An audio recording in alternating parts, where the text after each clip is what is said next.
Welcome back.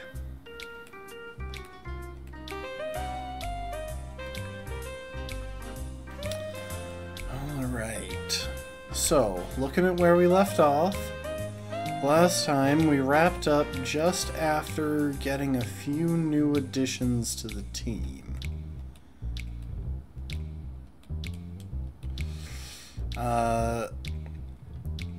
We got Waluigi the Seviper, Peach the Spinda, Rosalina the Lunatone, and Bowsette the Torkoal, all basically back to back to back to back at the end of last stream.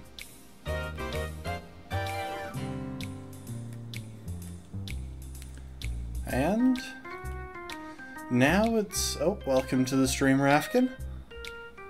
Now it is just a matter of getting our newcomers up to speed.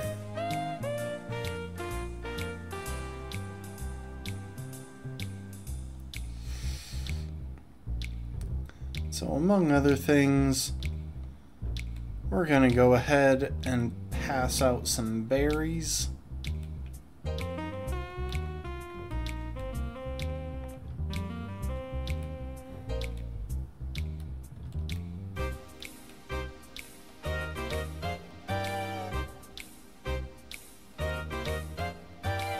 Oh, welcome to the stream, Brutal Lizard. Happy 2024 to you as well.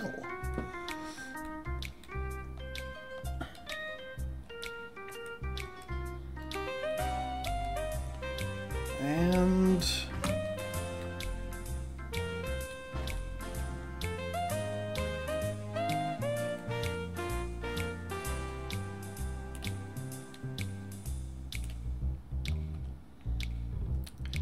yeah, for the moment...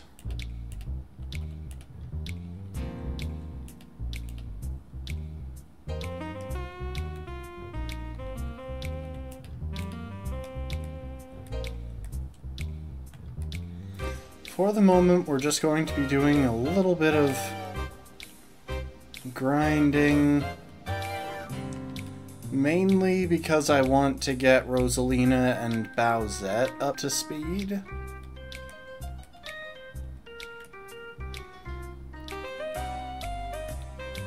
And because of that, we're going to be focusing in on this area.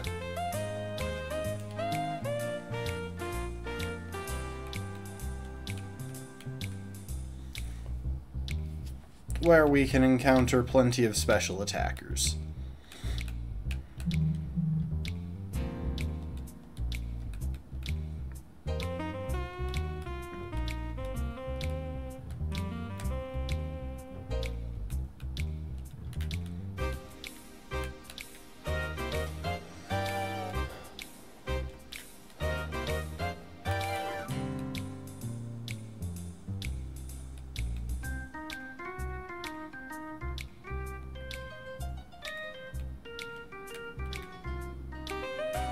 I can't remember what EV's Volbeat is. Hang on.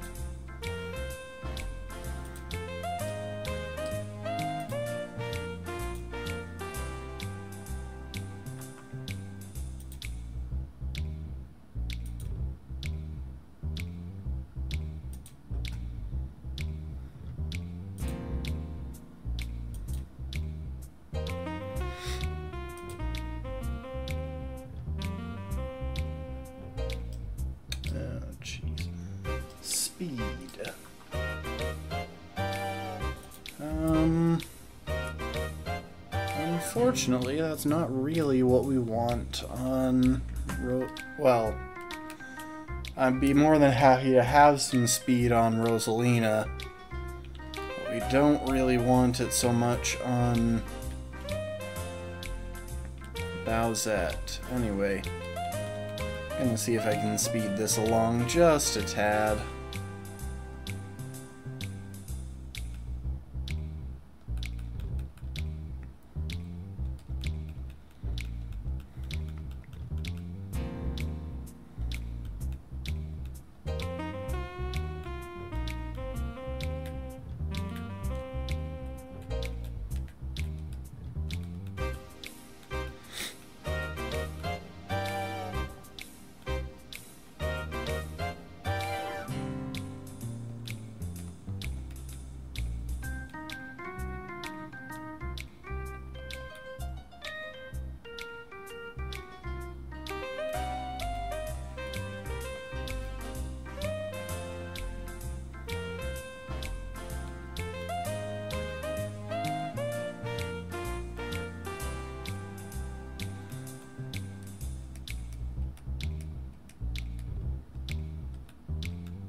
Oh, welcome to the stream, Lastborn.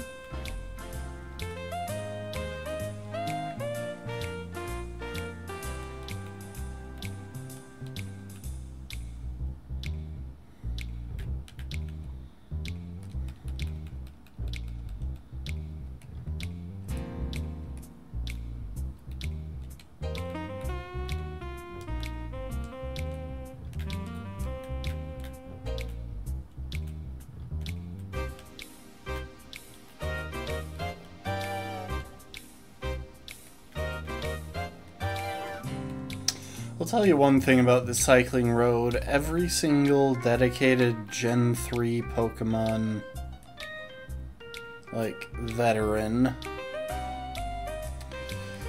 has done the grinding necessary to get the perfect time on cycling road.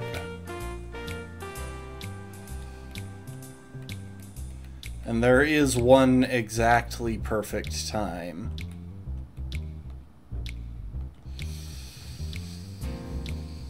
You know, I'm tempted to replace Smog with that. They're both incredibly unreliable, but we'll leave it as... Yeah, we'll leave it as is for now.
So I did do some checking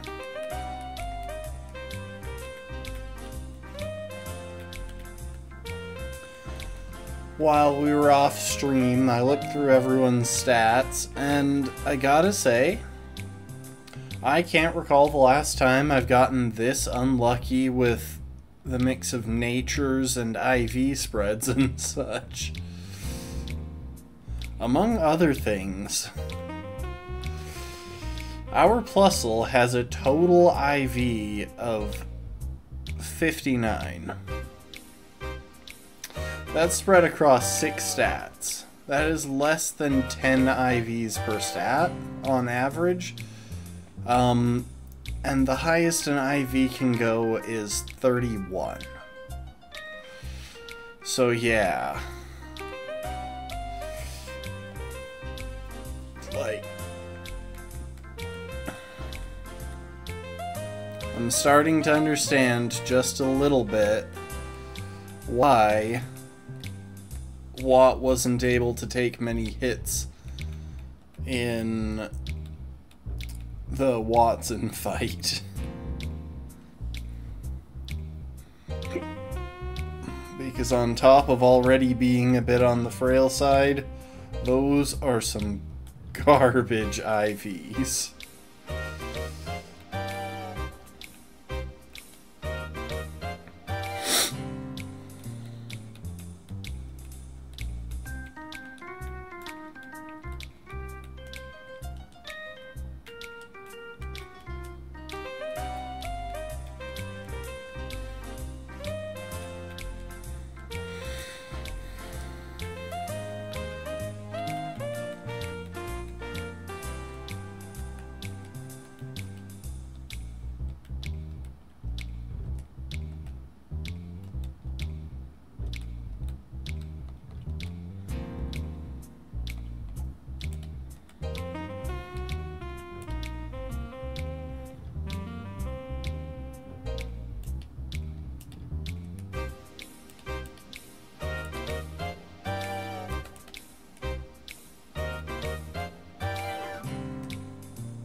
I would comment more on what's happening, but there is very little to comment on here.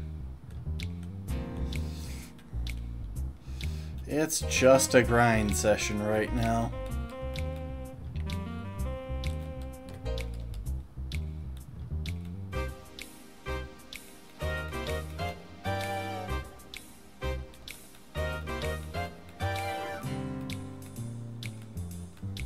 There we go. That's a move that's worth replacing Smog over.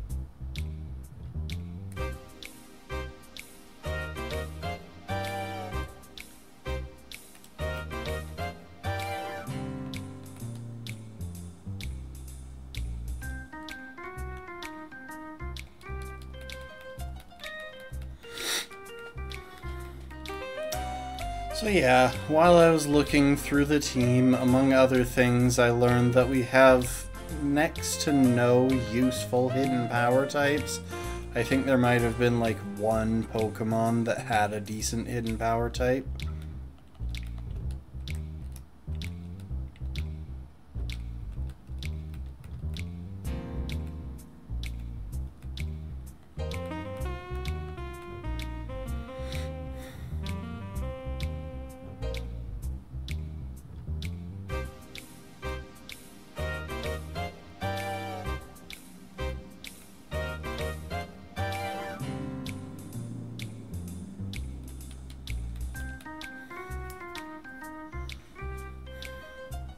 Well, thank you for the hydrate, Lastborn.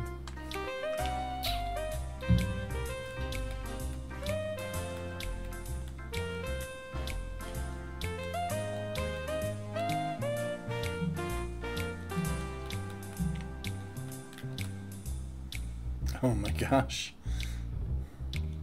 Alright, never mind. I was going to knock out the Wingull real quick, but no, not worth it.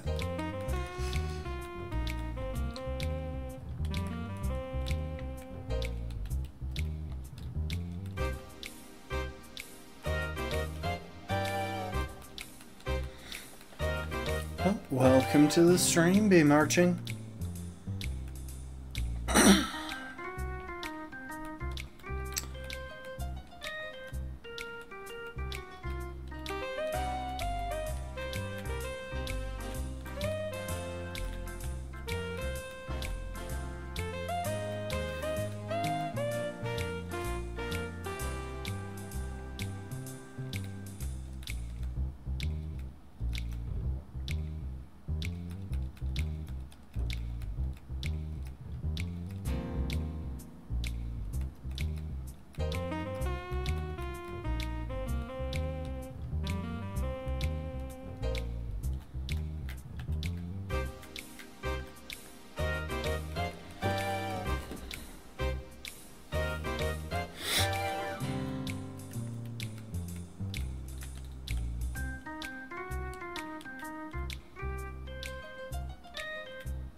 Doing a hop. You're doing a little bounce. Am I forgetting anyone convenient to fight? I just realized who I'm forgetting. Yeah, that should be fine.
love how the grandma in that family just threatens to beat us when she first comes out, and then when we beat her in a fight, she's like, "Oh, and come in for a snack or something."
I honestly can't believe that hypnosis connected.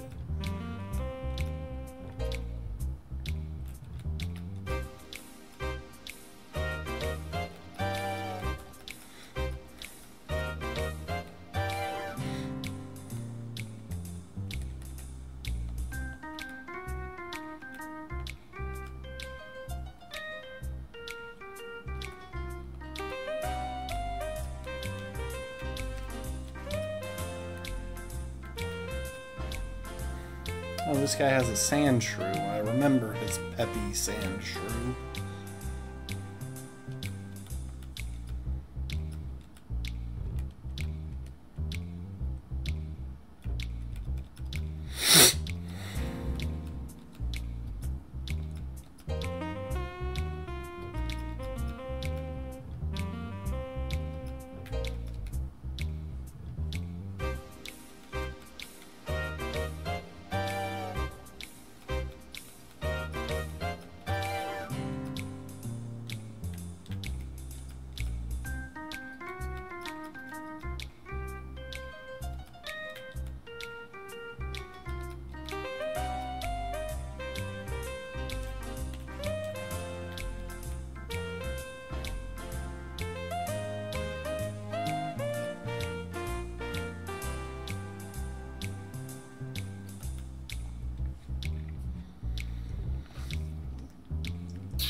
Okay, we've got both of our newbies up to level 23. That's a pretty good place to be.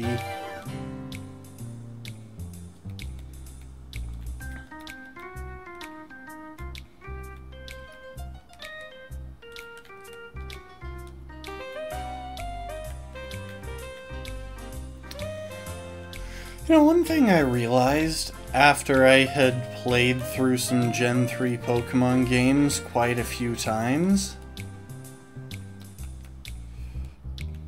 you really don't need a team of 6 to beat these games, and in fact, if you're dealing with the earlier games, it's probably a good idea to not have a team of 6. Instead, just go for like a team of, I want to say 4. 4 is usually that key number.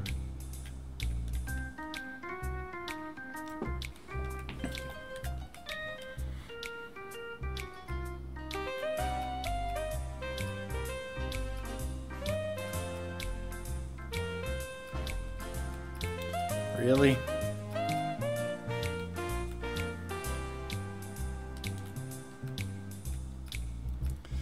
Just because in these early games, it's really difficult at times to do the grinding necessary to level up a full team of 6.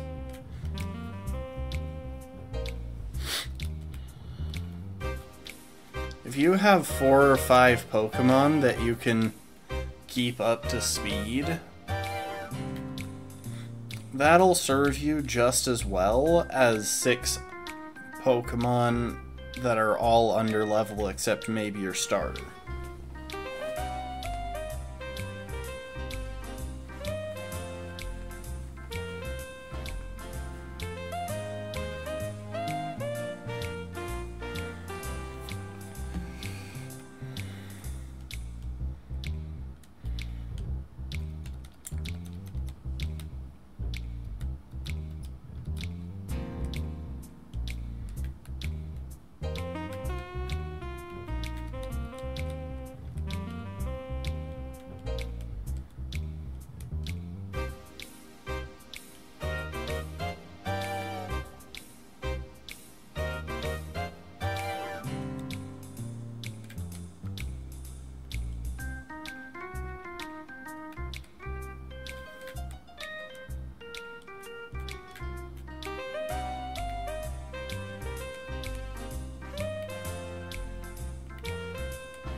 I need to clear some items out of my inventory. We learned the last couple of streams that for some reason there are only like 30 inventory slots in the main pocket. Oh.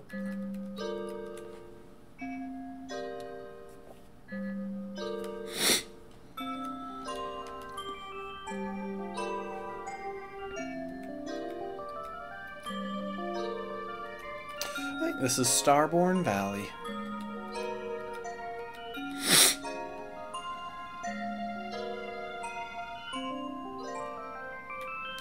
Alright, now...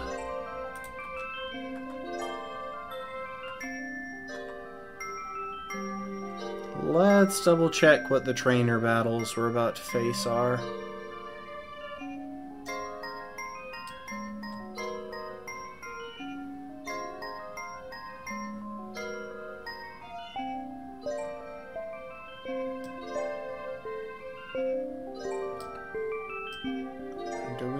Get into a couple of battles here?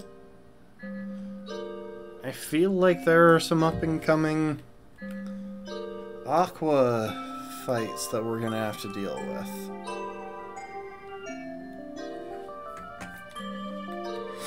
Oh, that's right, they already got what they came for.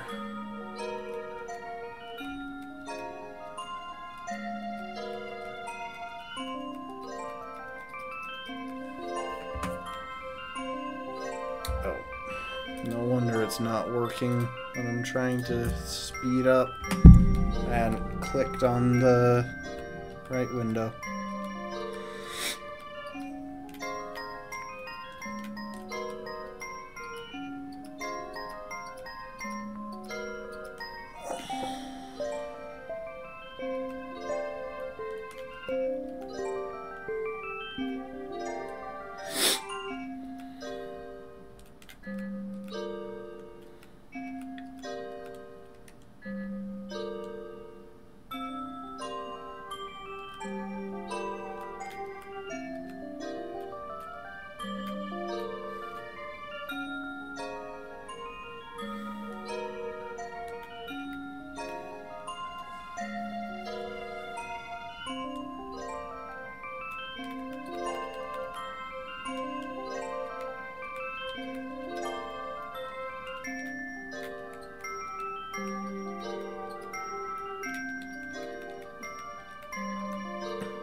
Gosh dang it.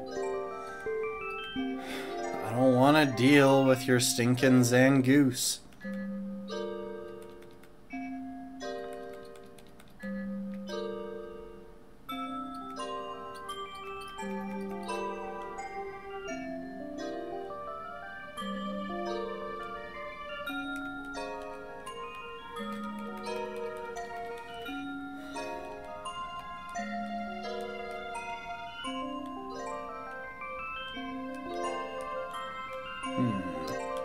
Am I forgetting anything?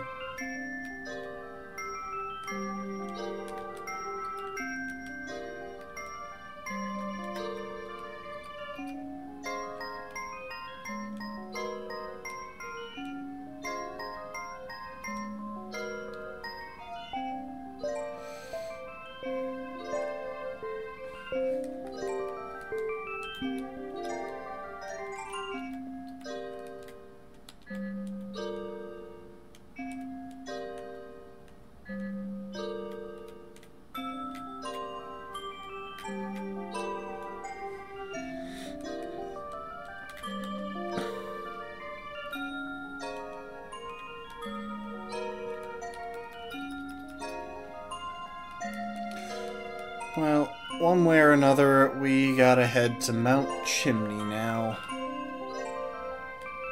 to face Archie for the first time. And I have a feeling I should look up his team on Bulbapedia.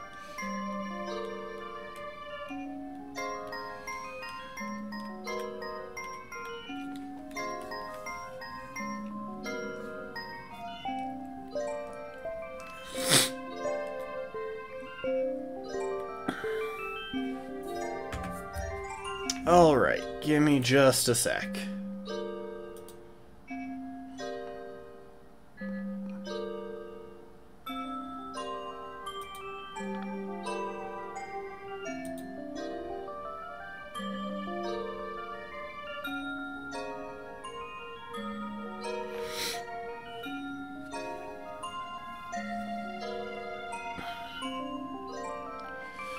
Okay, so there should be a grunt that shouldn't give us too much trouble. Then we'll face an admin who has a pair of Carvana. We'll probably want to bring our A game for that. And then there's Archie and his Sharpedo.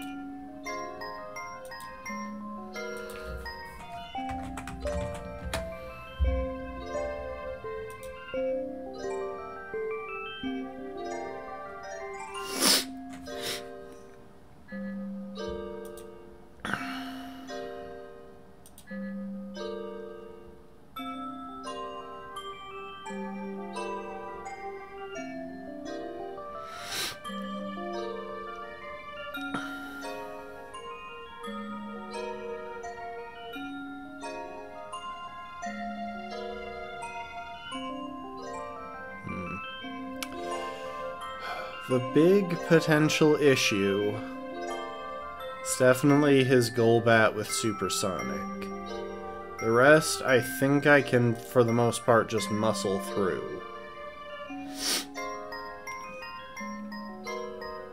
But that Golbat could be annoying. We'll want to throw on some Person Berries.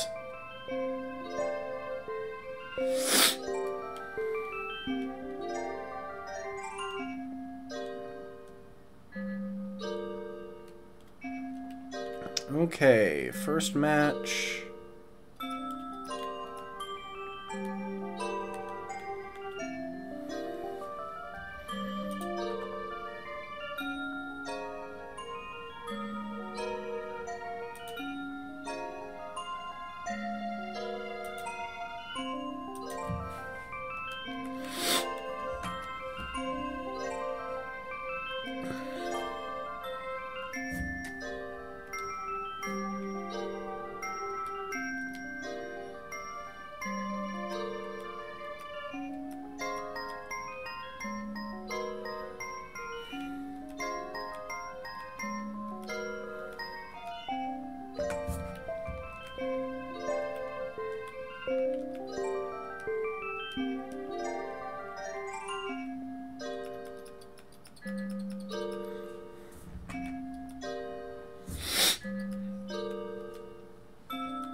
As much as the recovery from Mega Drain is helpful, I don't know how necessary it is when we get a straight up 50% power boost in Magical Leaf.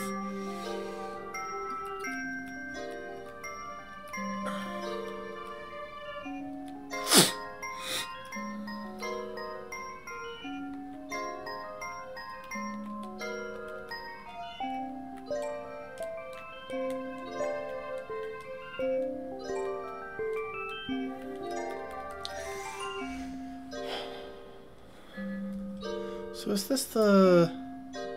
This is Starborn Valley, right? Oh no, this is Star Haven. Sorry, I'm just thinking about the music here.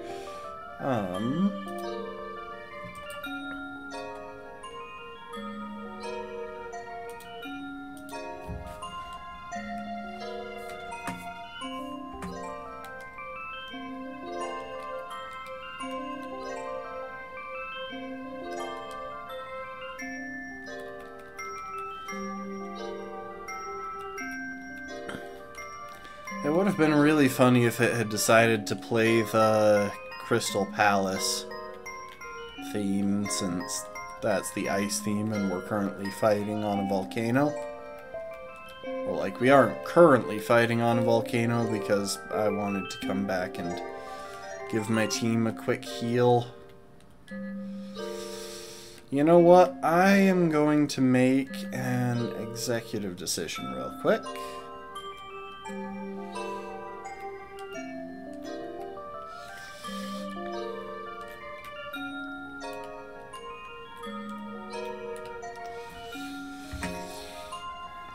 That executive decision will determine which of these guys I leave behind in favor... Oh, wait.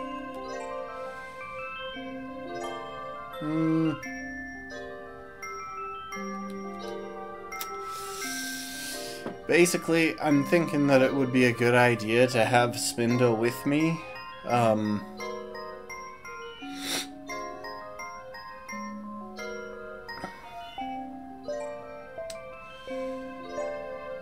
Just to be able to sack something if I need to.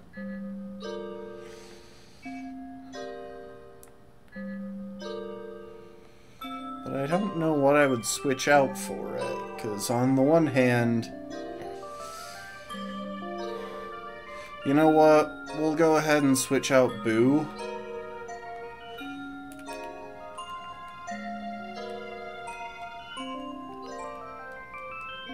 Because Boo's normal immunity isn't the best for pivoting here.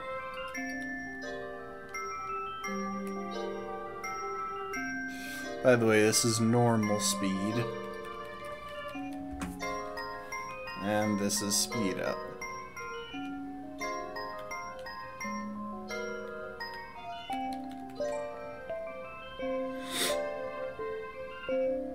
You know, there's an extremely small chance for a little dude to be hiking up the mountain in that cutscene where you're riding the lift. Alright. So, as far as who does what, gonna lead with Bowsette, and the reasoning is pretty simple. His Mightyena has Sand Attack and Tackle, as well as Bite. Bite will do the most damage, but leading with Bowsette means that we can avoid at least getting our accuracy cut.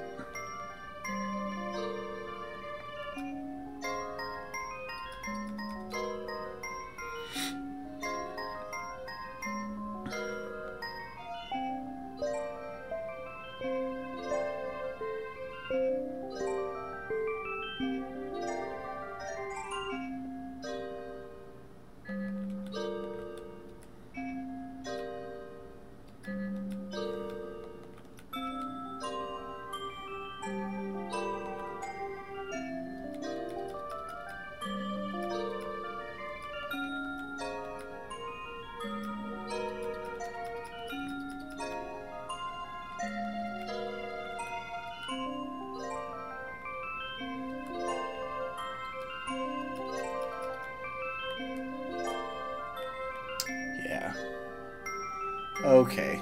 I am reasonably confident that barring something insane, this team can handle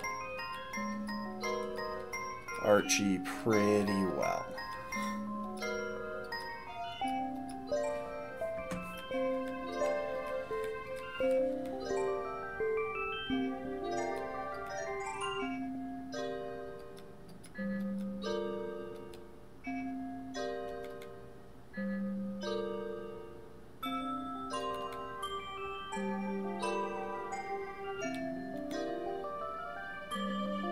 Okay, I was playing with fire there, but no, I don't even have an excuse. That was just dumb of me to let it get that close to taking out,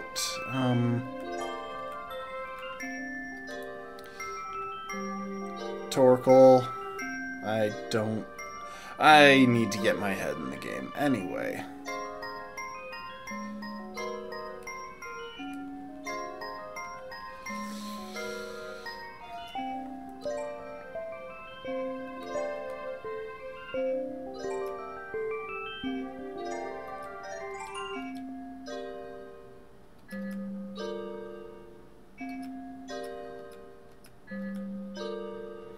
And now, because of how much damage we took from a non-stab bite from that Golbat, we are going to switch into Bubble, who has much better special defenses.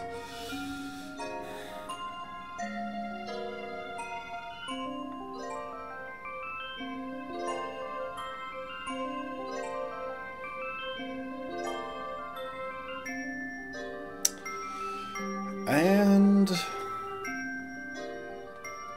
now I think the play is to sacrifice Peach.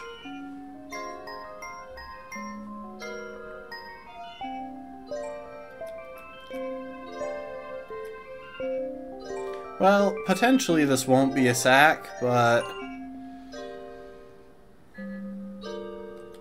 more likely than not. Yep. And in hindsight, that was probably a bit on the dumb side, since if we don't outspeed I'm not playing smart today. Bubble, please outspeed. Or just hang in there. Okay, I'm playing really dumb today. And I'm starting to think that maybe I should get my head in the game.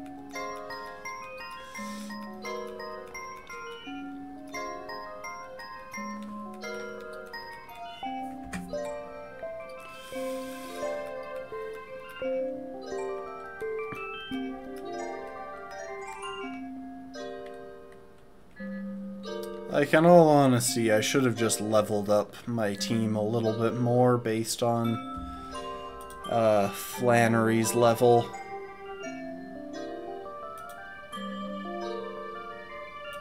Because Flannery, like, I have until level 28 before I overlevel.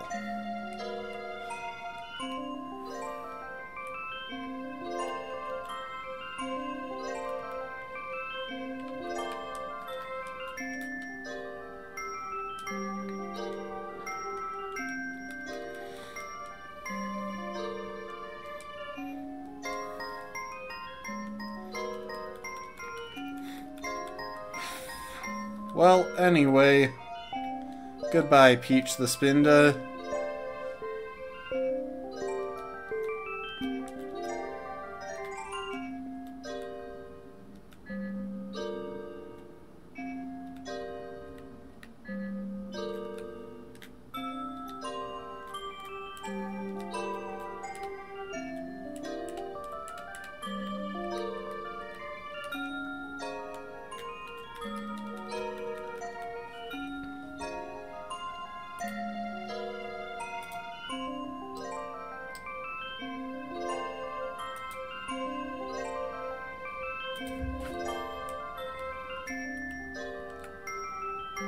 It'd be really nice if I had citrus berries right about now.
So, fun thing here, this is one of the few places that the Acrobike has functionality that the Mach Bike doesn't.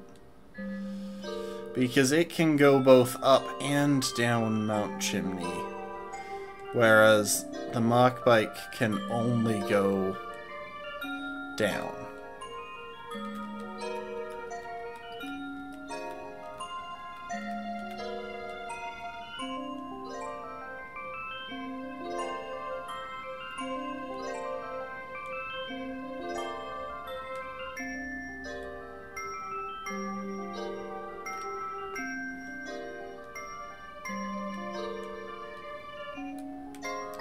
Well, welcome to Lava Ridge Town.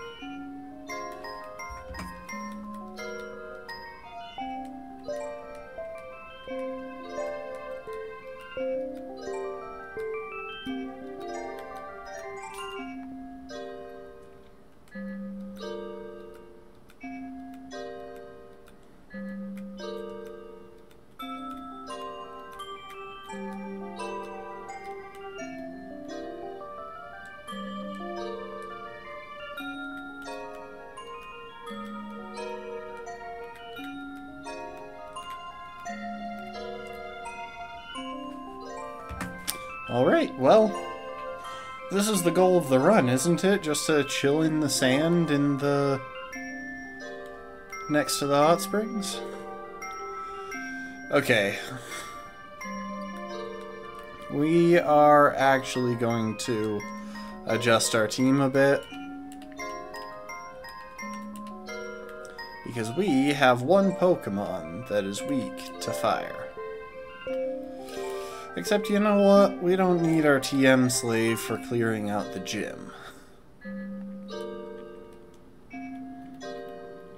So, real quick, I'm just gonna break out some of the many rare candies that we've just happened to find throughout this run. And get Waluigi up to level.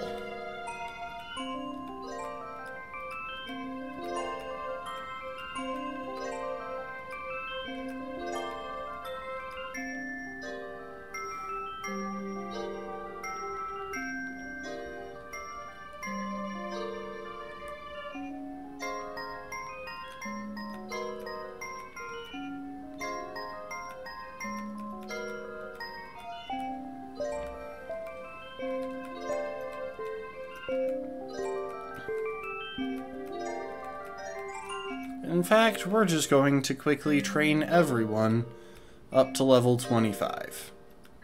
That seems like a good level for clearing out the gym.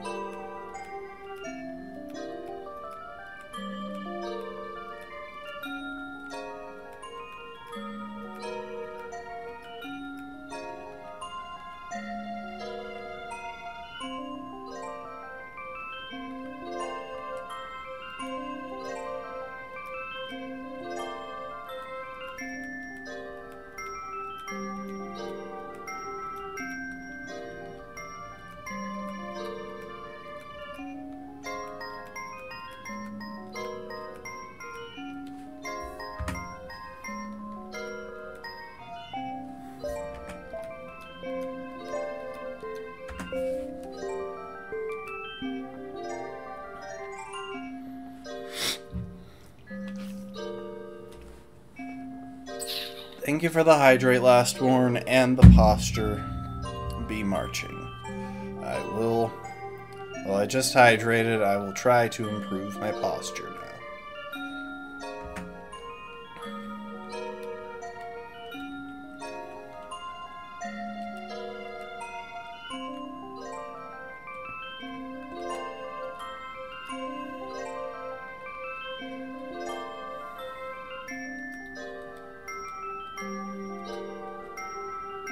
Oh, hang on.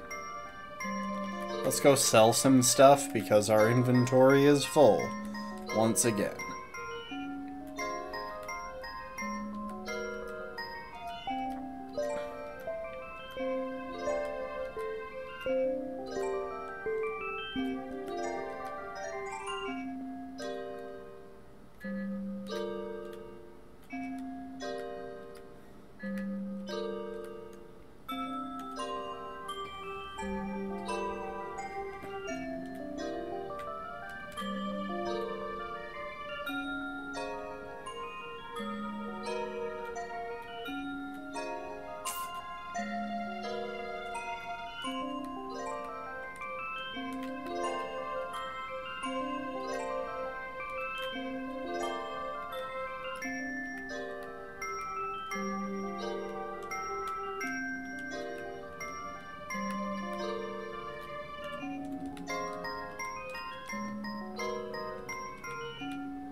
Alright. Now for the part of the run... Well, now for the part of the gym that I'm not as prepared for as I should be.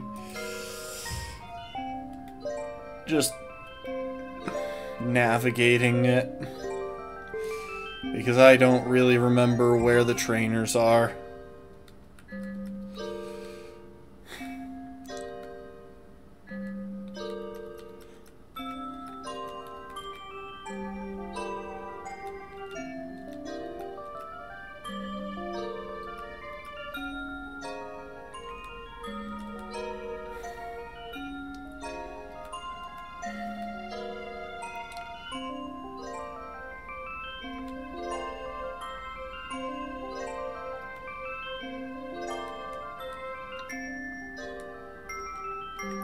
Now, if I get unlucky and stumble into the next trainer, they're going to have a level 24 Kecleon. And I've encountered this Kecleon once or twice. It's annoying.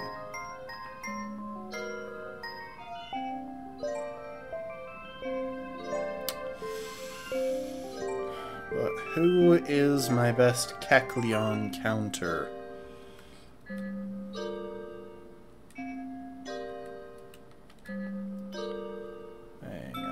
Do I still have a TM for Flamethrower sitting around?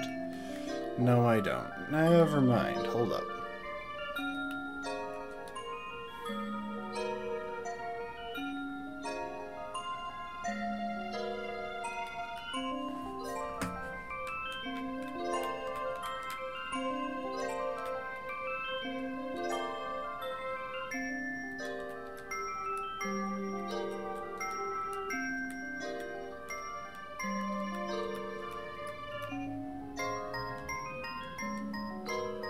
We're gonna back up real quick. Oh my gosh. I forgot my Rock Smasher. You know what? Rather than going down back to Lava Ridge Town to get through... Actually, we'll just go to Lava Ridge to get through. I was going to do a full loop, but... No, that'll take a bunch of extra time.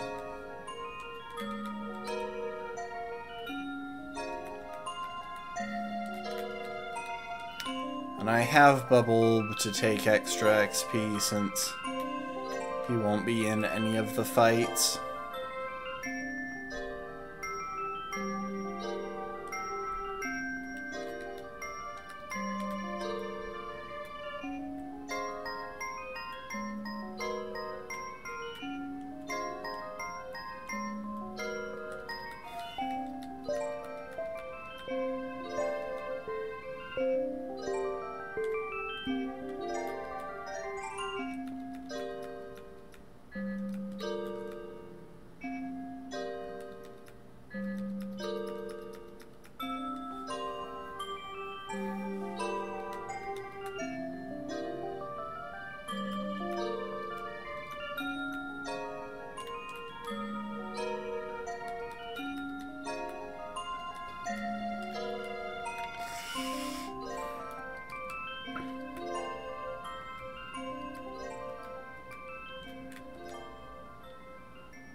Okay, gotta pass back through Mauville because we need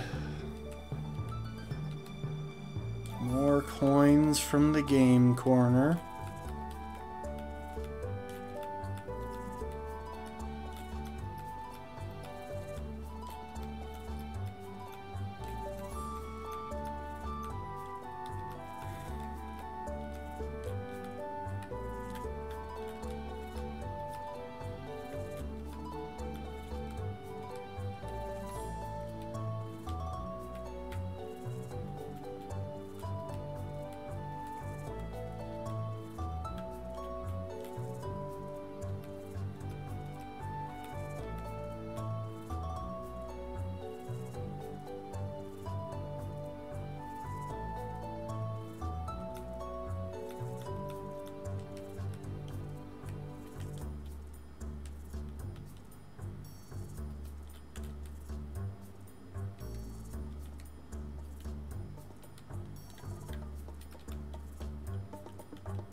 Okay. Back to our full team.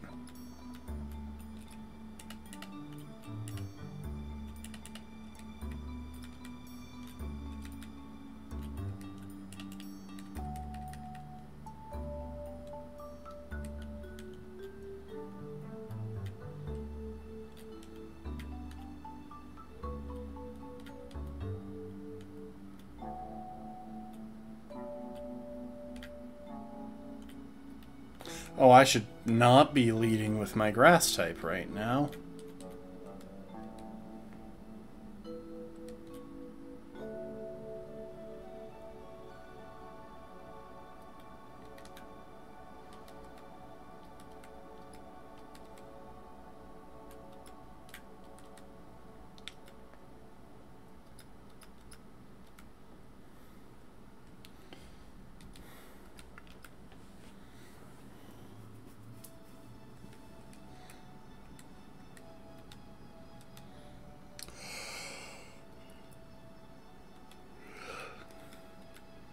Sorry for the yawn. Stardew Valley music is very relaxing.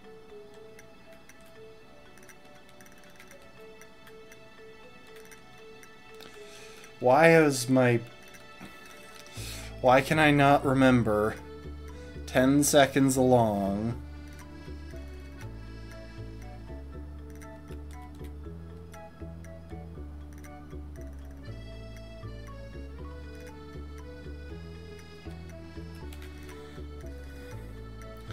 Call that a you call that a flamethrower? This is a flamethrower.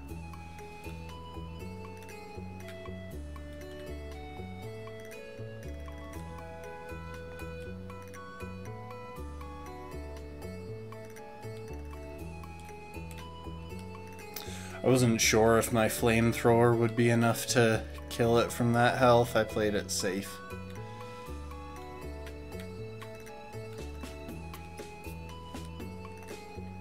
Well, I'm not sure if I did play it safe. I attempted to, for sure.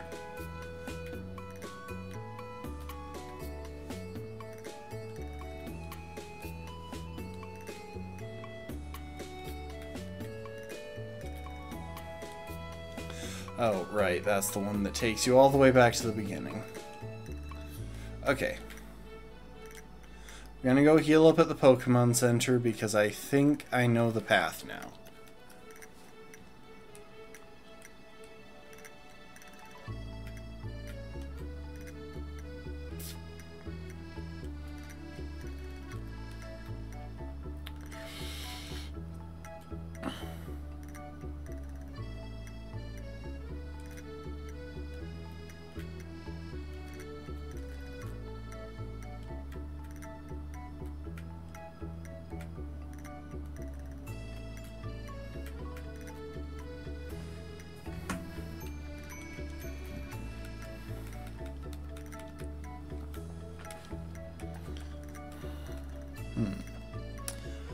Alright, let's do our best to think this through. So, Flannery has 2 Hyper Potions. Her lead Pokemon is a Slugma that knows Overheat, Smog, Sunny Day, Light Screen.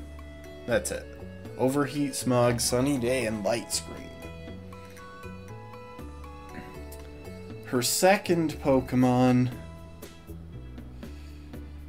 is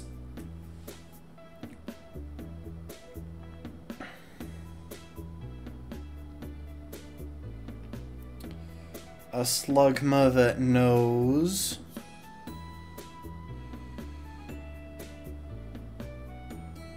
Flamethrower, Rock Slide, Light Screen, and Sunny Day. And then her third Pokemon is a Torkoal with Overheat, Body Slam, Flail, and Attract. Now, best case scenario, we would set up a sweep while waiting for... We would set up a Pokemon to one-shot that Torkoal as soon as it comes in. I don't think we have a way to do that very effectively. Like, we have Bowsette there who could set up Curse, but I don't like the idea of setting up Curse on the first Slugma, and I'm not totally certain if she'll save her Torkoal for last or if she'll bring in her second Slugma.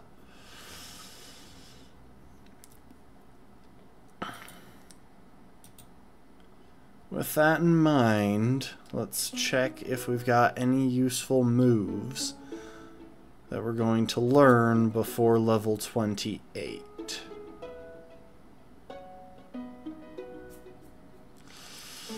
You know something?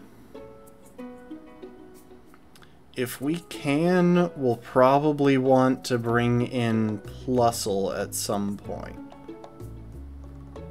Because if we can encore them into a useless move, that would at least give us a safe switch into something else.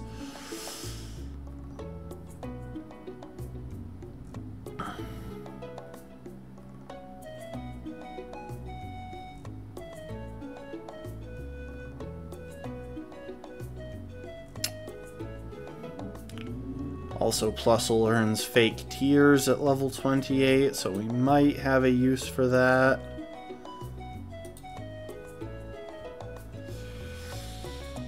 Waluigi learns Crunch pretty quick here. I probably shouldn't have even bothered leveling up to, or teaching Flamethrower, given how close Crunch is.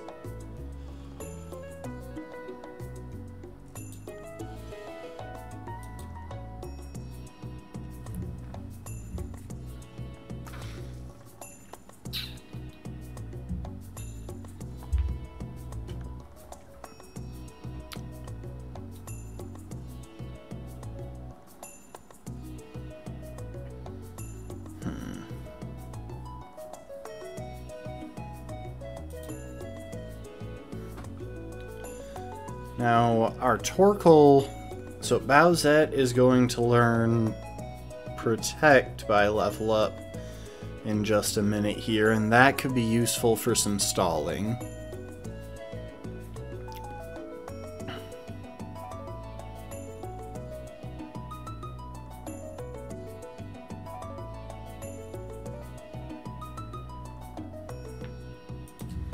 Admittedly, Bowsette's Lax Nature, which I believe is minus defense, or minus special defense, makes it harder for her to take any even resisted special hits. Which puts a lot of the pressure in this for taking overheats on Rosalina.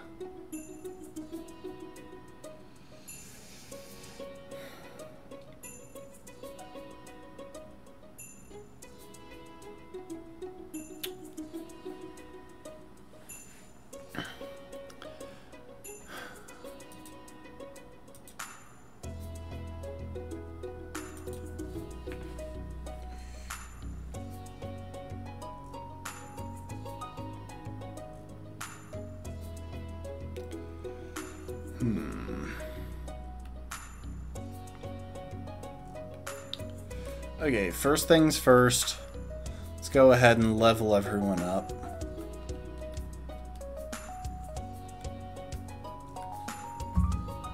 Let me just make sure that I'm... Yeah, okay.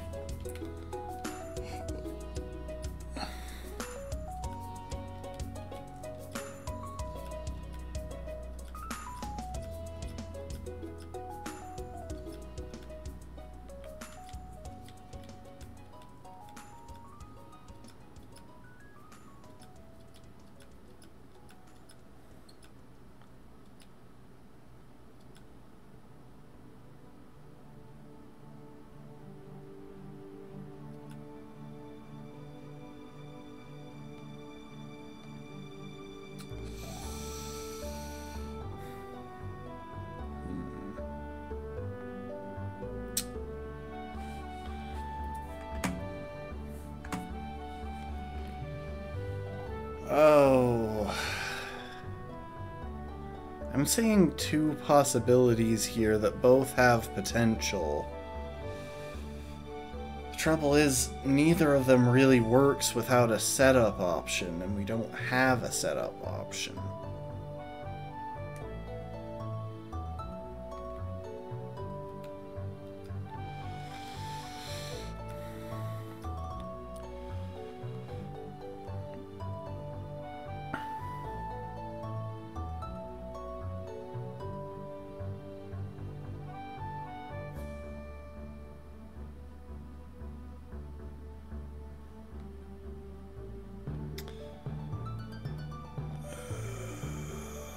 Thank you for the hydrate, Lastborn.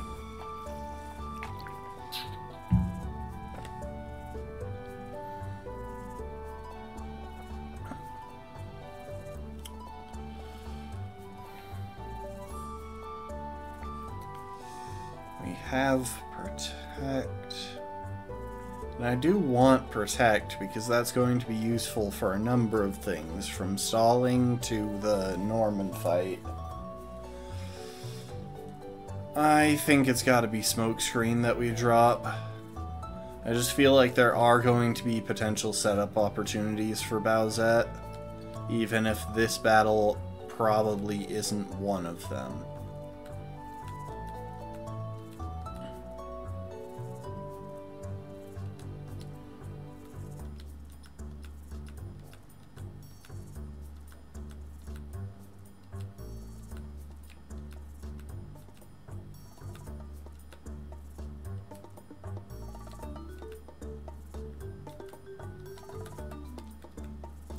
Leave Watt alone for a moment while I keep thinking, because Watt could potentially make use of the move that it's going to learn at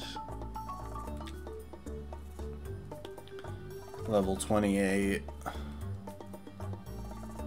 That's only potentially.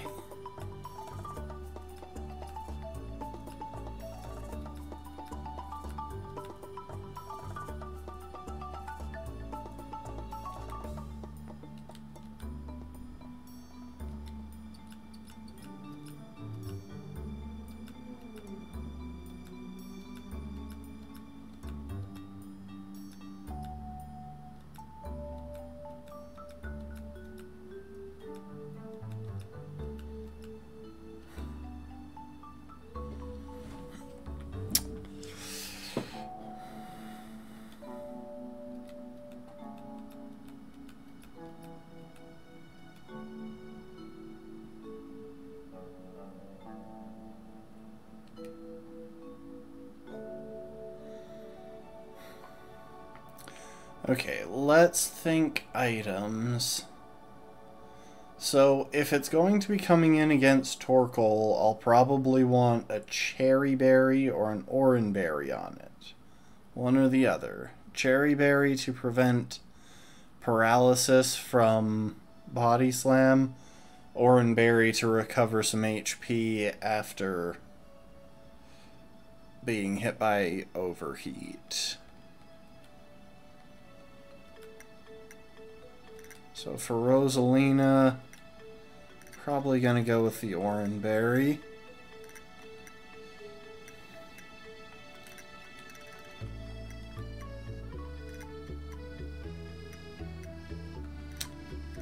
Waluigi can also have an Oranberry. We're going to give Bowsette a Pecha Berry because, frankly, I have a feeling that Bowsette is going to be one of our better options into the lead Slugma, trying to waste its PP on its more problematic moves.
That's what I was looking for.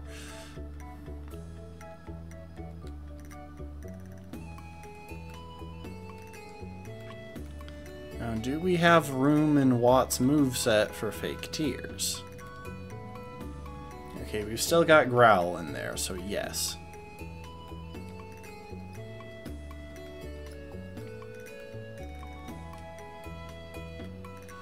Well, let's see real quick. So, current plan is lead with Bowsette and try to stall out the Slugma's overheat. Now, it's most likely going to go for Sunny Day turn 1. So we'll open with a Body Slam.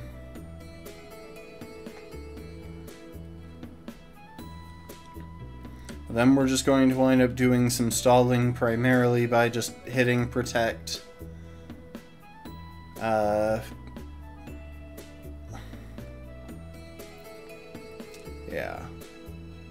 Hit Protect.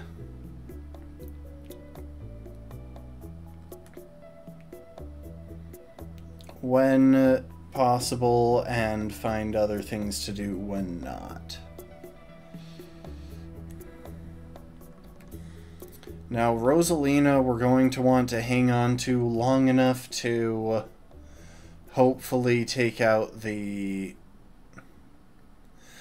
Am I overthinking this, though?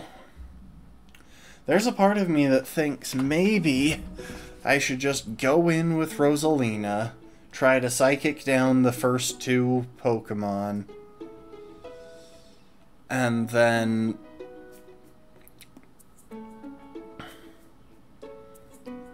ideally be at full HP when the Torkoal comes out, but that sounds like a really bad strategy.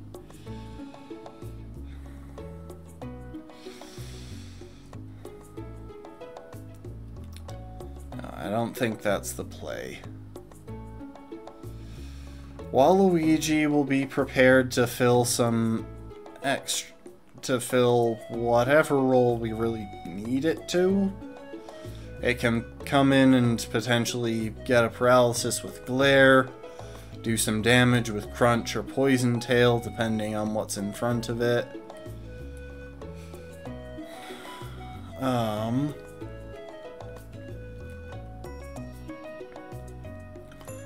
What is only going to come in if I feel like I can get it in safely and I need it to encore something into using one particular move?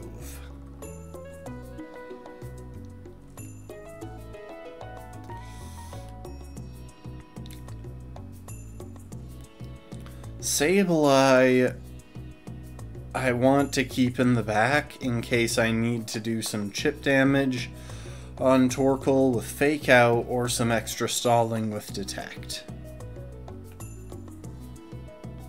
And Roselia would only come out in a... Wait, hang on, we do have a setup opportunity. Hold up, how did I not think of that? Hang on, what was Roselia's hidden power again? It's hidden power Bug, so we can't make use of that. I don't know how strong we would need to be in order to break through things with other options. Is this a dumb thought that I'm having? So the trouble is, yeah, we don't have any other special coverage. Not in this generation. Gosh dang it. It was almost a decent idea. Because if we were trying to set up with a Roselia, we could just stall the lead out of its moves, but I don't think there's any scenario where we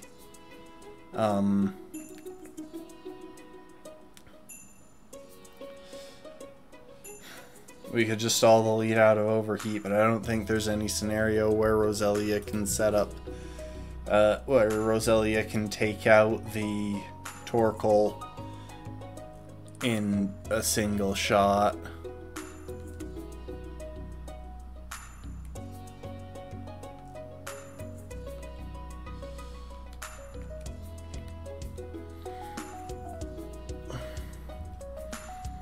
If it comes to bringing in Roselia, the only time that I could really potentially justify it is if I know Torkoal is going for either Body Slam or Flail, and it's already been chipped down a good bit. Yeah. I don't see too much else. The only other thing that I can think of is potentially teaching something Dig.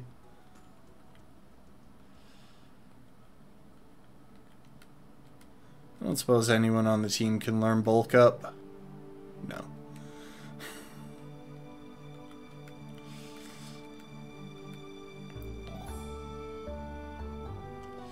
So we could teach Boo or Waluigi Dig. But given Torkoal's massive defenses, probably not the best plan. I don't think anyone on the team can learn Roar. No.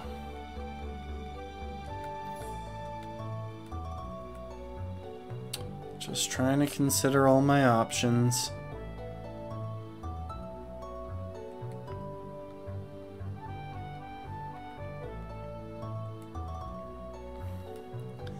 Now, I think my current vague plan is the best strategy available right now.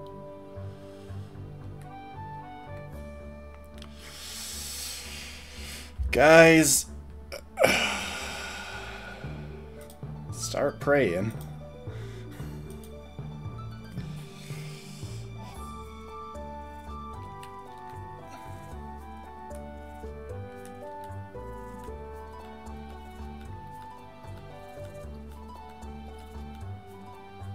Oh, I should probably turn on the battle music, shouldn't I?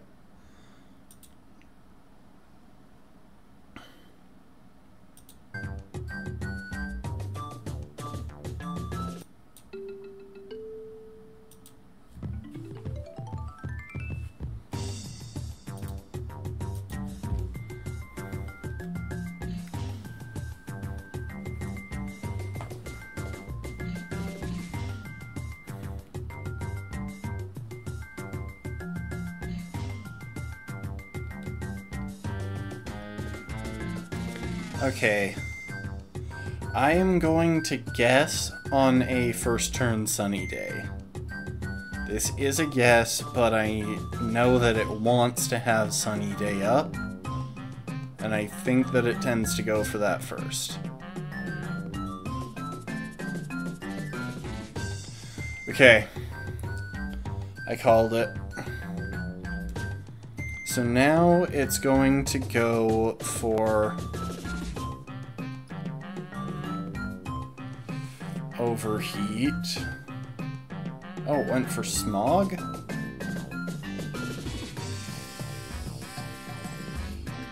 Okay, you know what? This is a weird tactic, but I'm going to try something.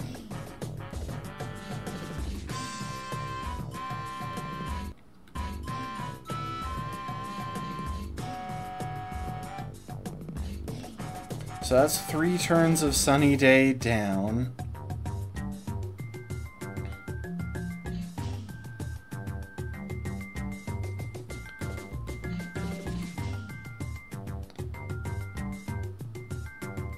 That's 4 turns down. And this one only has flamethrower, not overheat.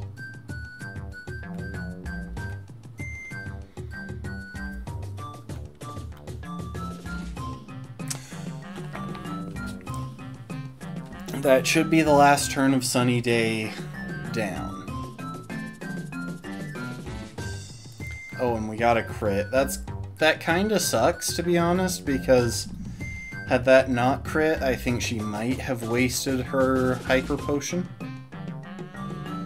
Okay, now Torkoal has no real reason to go for anything except overheat here.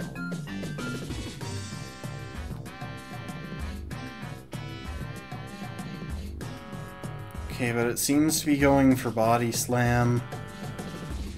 I think our best bet is to go into Roselia, or Rosalina, not Roselia.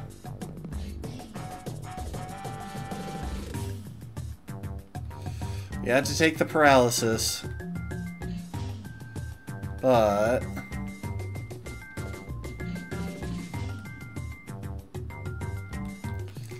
really, come on, Rosalina. I need some chip damage at least.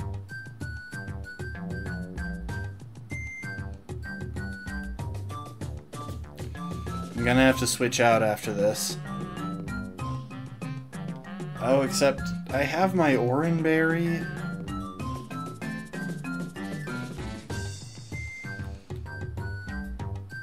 And she is probably going to heal. So we should probably use at least one more turn. Yeah, that's both of her hyper potions.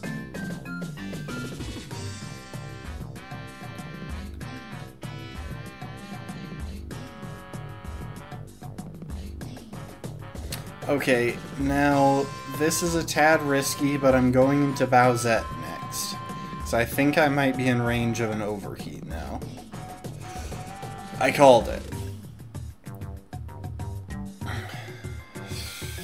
Oh, that hurts. You see why I didn't want to depend on Torkoal's special defense. Anyway, let's keep wasting the PP. Okay, if she's going for Body Slam, then we should, hypothetically, be safe to bring in Boo.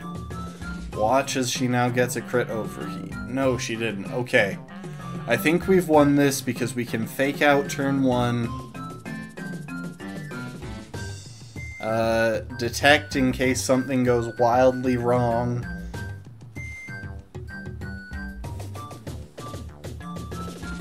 And Nightshade for the kill.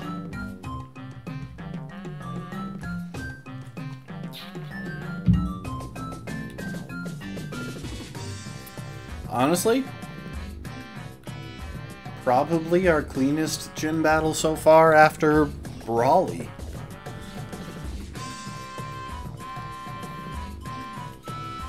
For the most part, that went pretty according to plan, and the plan was fairly decent this time around. I just expected her to spam overheat more.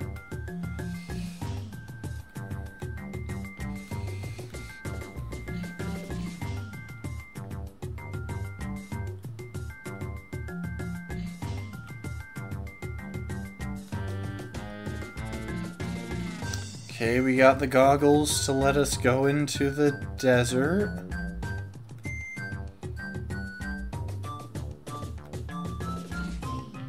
You know, I never noticed how much the male character in this game smack talks you. He was just like, yeah, unlike you, your dad looks pretty tough. I'm like, bruh. My dad is likely to be one of the easier gym leaders in this challenge, even without Skarmory.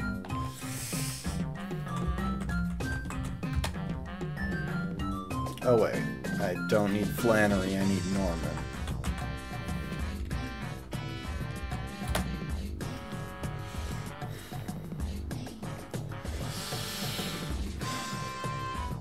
So yeah, there's not much to know. There's not much to do right now other than just going to Norman. Like, we can backtrack to Route 111, visit the desert if we want to, grab a couple of items from in there.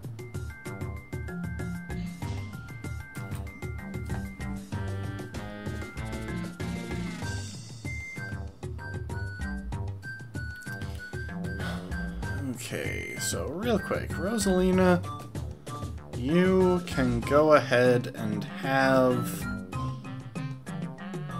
another Oranberry.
Alright, well...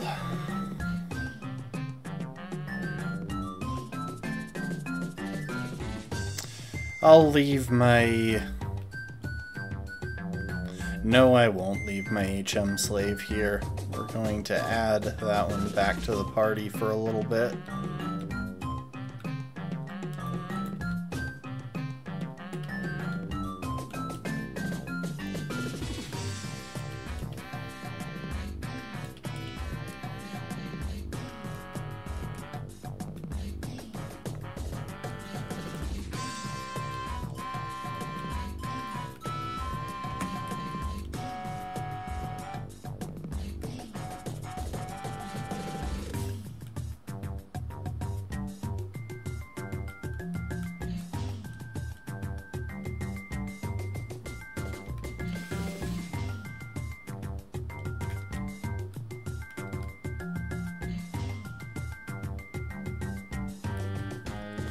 So yeah, there are a lot of random trap inch here.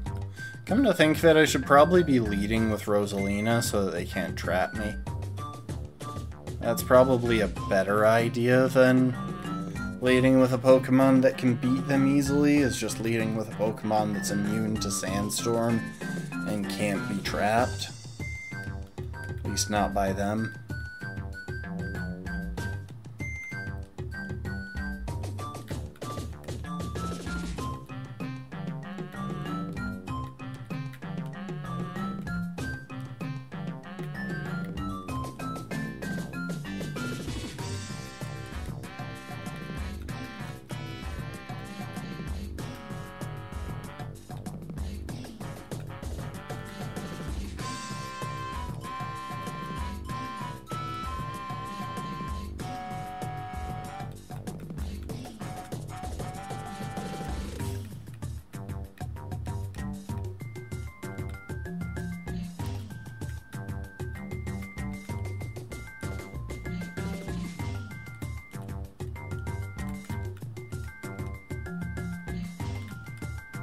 There's the rare candy. I knew there was one around here somewhere.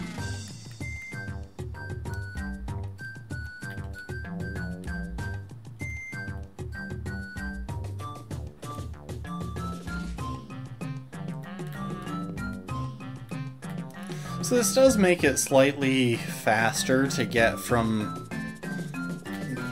past Mount Chimney, but not much.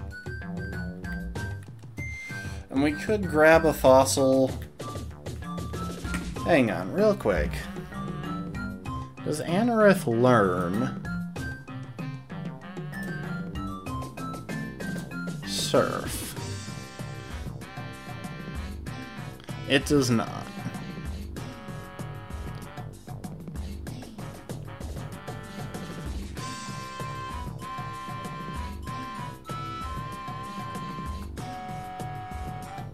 I was thinking about picking it up as an HM slave because it is going to be a while until we get access to an HM that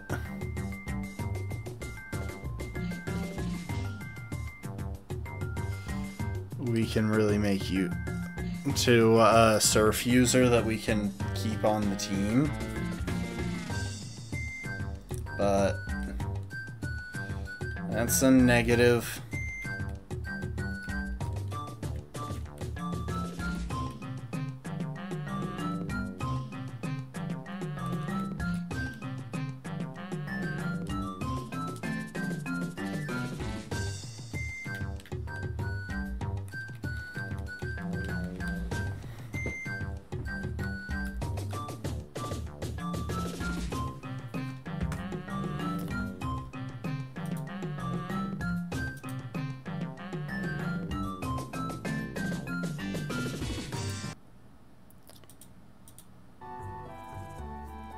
Okay, back to chill music.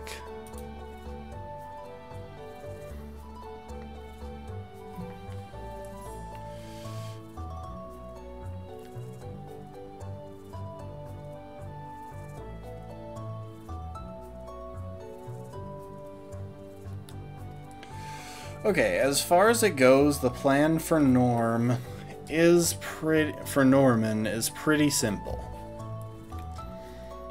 So he's at level 31, and all of his Pokemon, well, half of his Pokemon are either slacking or he's got 3 Pokemon, 2 of which are slacking, 1 of which is Vigoroth. And Vigoroth is really the only worrisome one. We're going to go ahead and give Bowsette the Torkoal a Lepaberry for that fight. And then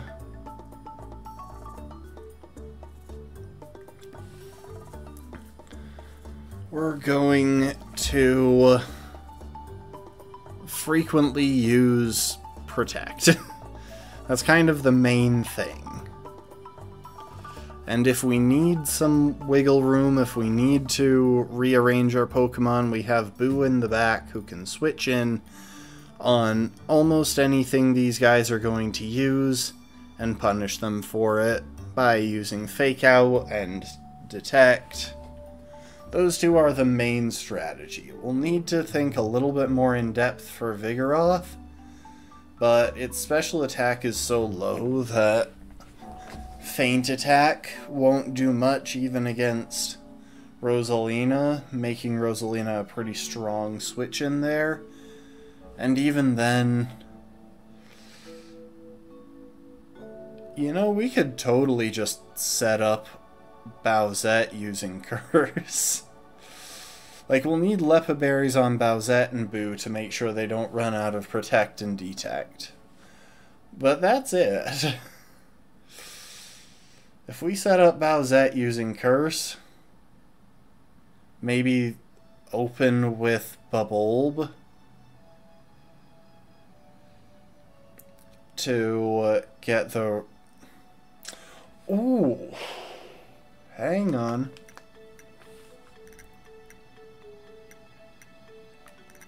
I think I'm seeing a strategy come together.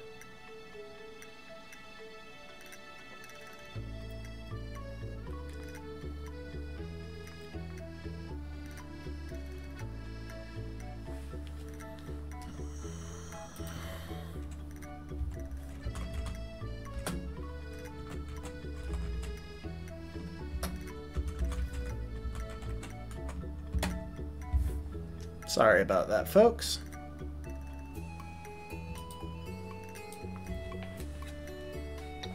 Have someone advertising. Anyway.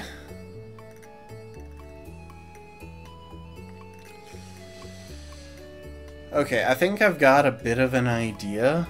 First of all, when does Sableye learn Feint Attack? Level 29. We might just go ahead and get to level 29 real quick, because that sounds like a really nice option to have. In other news, let's hop on over to Petalburg City's Poke-Earth page so that we can see the gym trainers.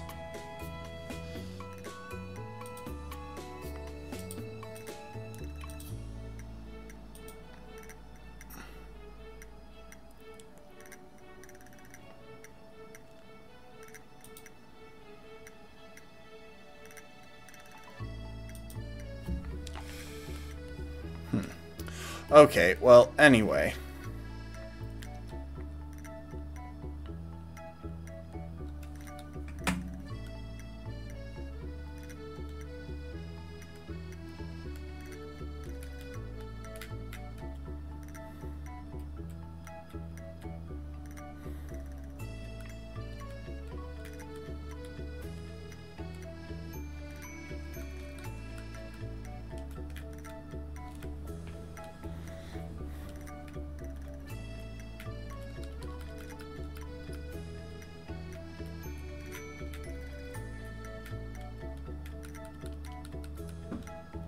Let's head on back to Petalburg.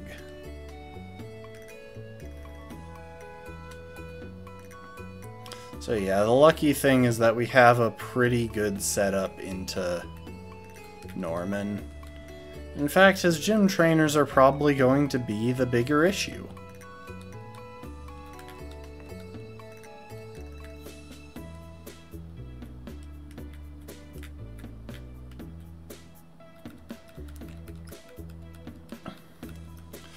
So the way Norman's gym works is that we have two room options. We have the accuracy room, we have the speed room.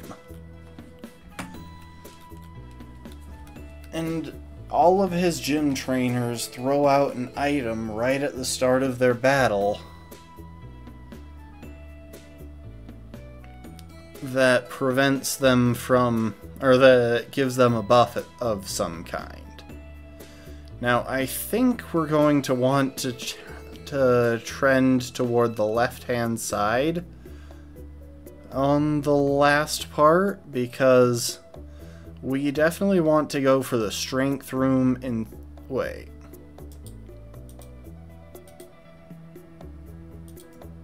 What one-hit KO moves can Zangoose learn? Because the one-hit KO room sounds really dangerous until you realize that this thing probably only has Guillotine.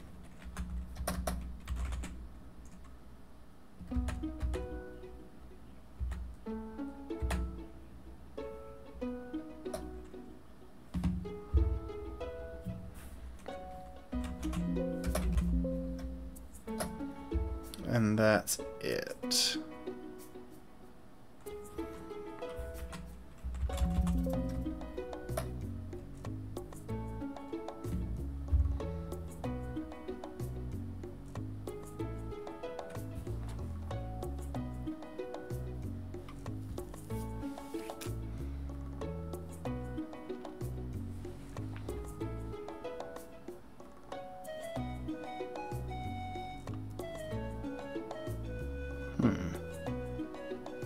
That's weird. It doesn't look like Zangoose learns any one-hit KO moves. Hang on, I'm going to double check.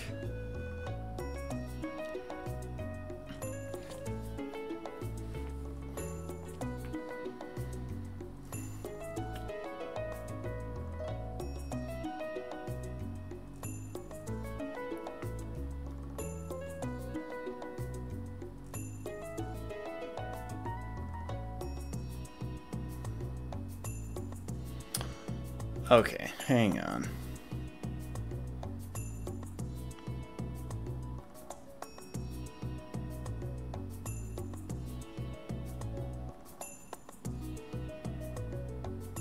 Aqua, Archie.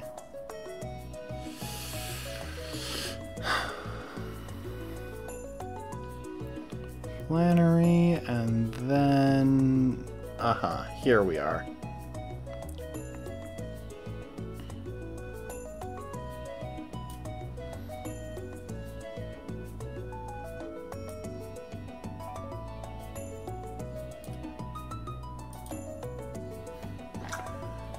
Okay.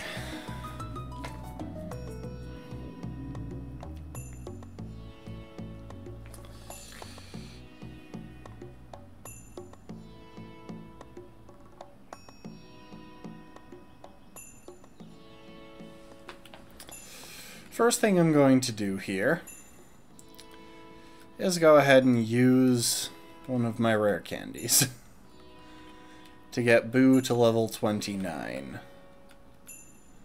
Because Feint Attack is just going to be a better option here than Astonish, which is already a really weak move.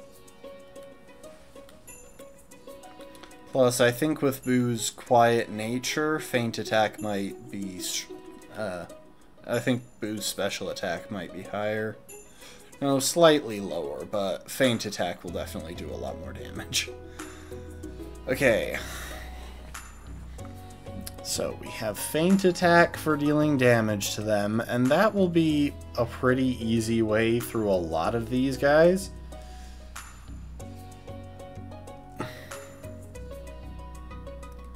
So let's see.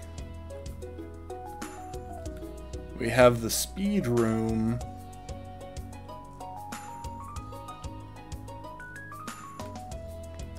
And the Accuracy Room. Speed Room. Okay, they've got the same...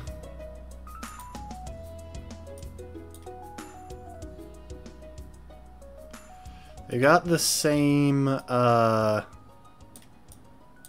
movesets. In both. Both of them have a Delcatty with Growl, Attract, Sing, and Double Slap.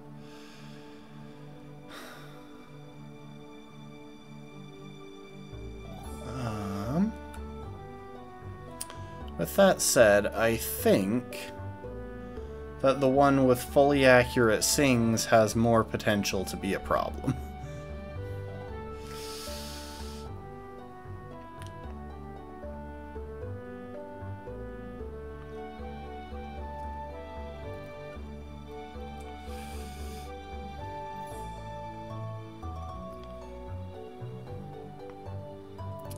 Now, it shouldn't matter which one we do to start, because it looks like the defense room, which is going to be in the middle, is going to be a piece of cake for Boo specifically. So we have just given a Chesto Berry to Boo, and I think we might go ahead and give one to Watt as well.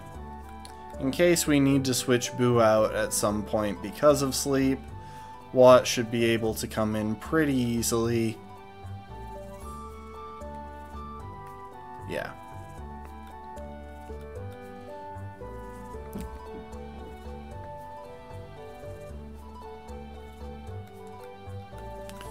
Now that is a female Delcatty, so we don't want to go for Fake Out on the risk of getting hit by Cute Charm. It would just make everything more annoying.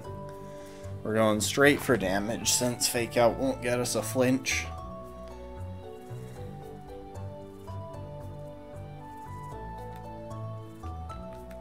And now we'll detect.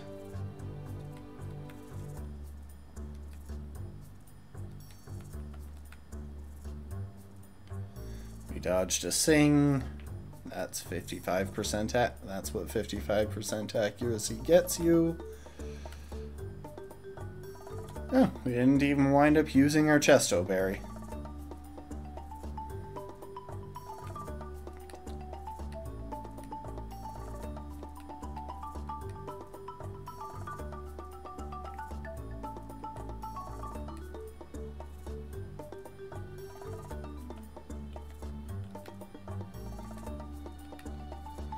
So if I am reading this right, we're going to want to go into the defense room because we're immune to everything.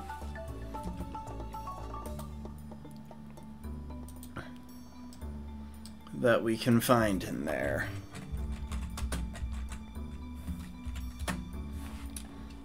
Unless something particular doesn't work the way that I think.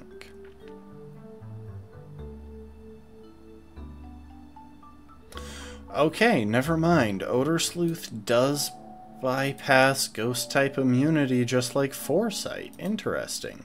So we're going to want to do some pivoting then.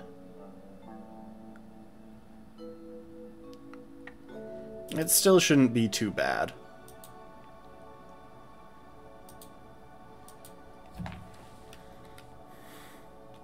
Okay, so real quick, we are going to restat for this. Go ahead and give you an Oran Berry, because there really isn't a better option for this match. Oh wait, there is. Let's give you those black glasses.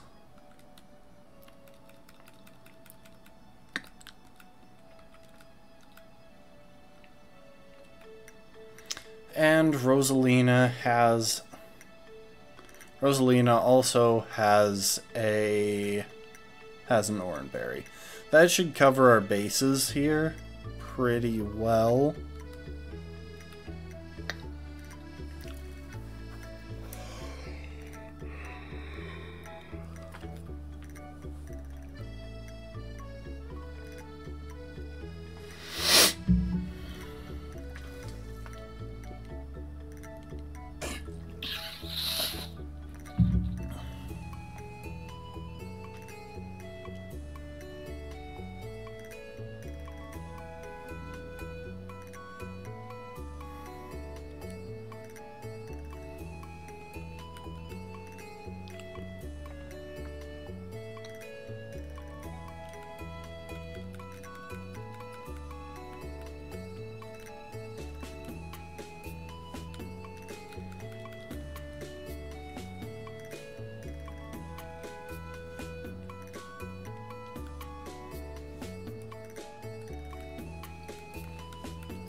So yeah, this one is going to open up with an X defend.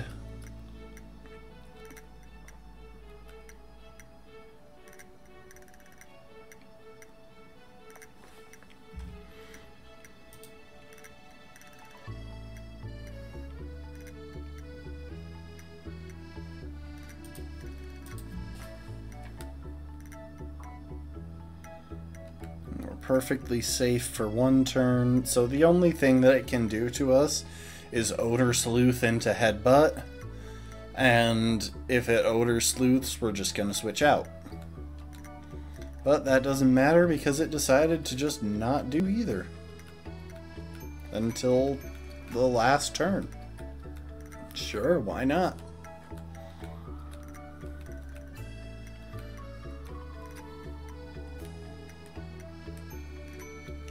Now this last one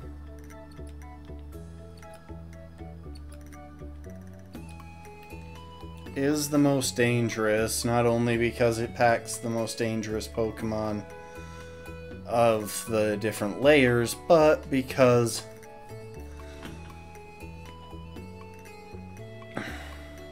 it's an offensively heavy approach. So what we're probably going to wind up going with is leading with Bowsette.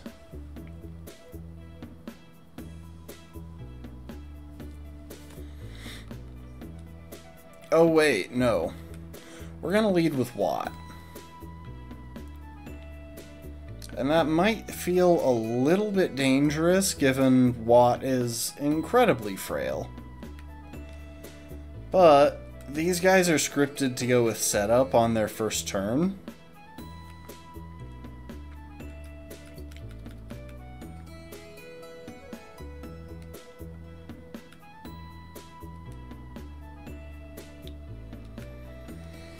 Which means...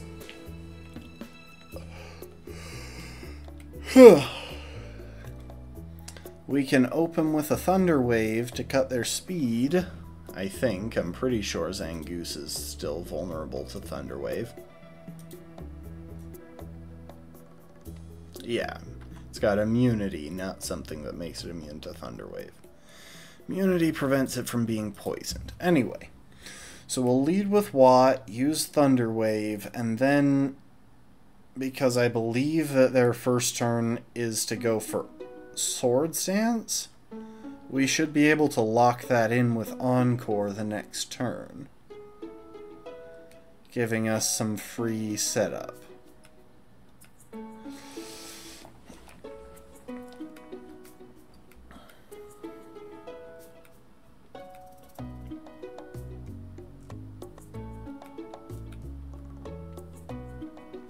Oh, no, just going for X attack.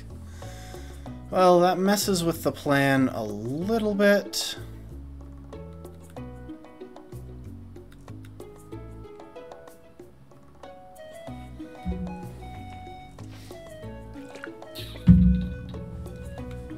But we're still in a pretty safe position.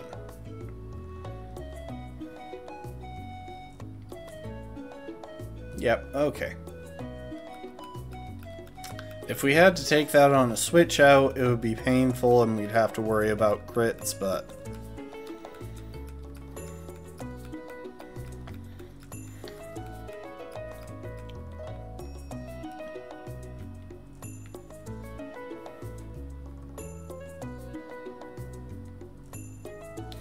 okay, well, that was clearing the gym trainers.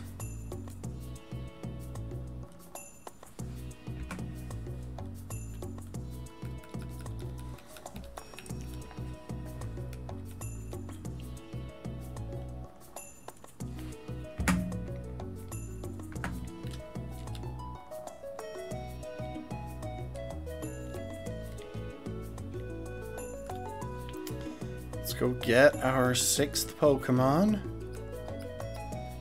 get our team leveled up, and head in there.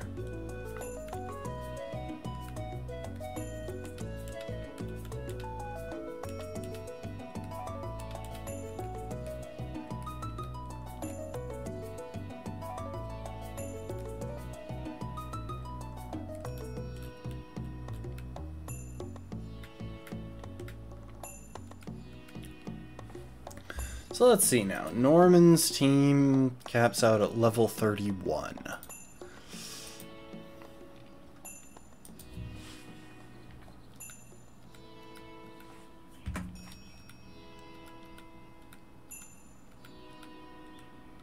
I should save before doing this.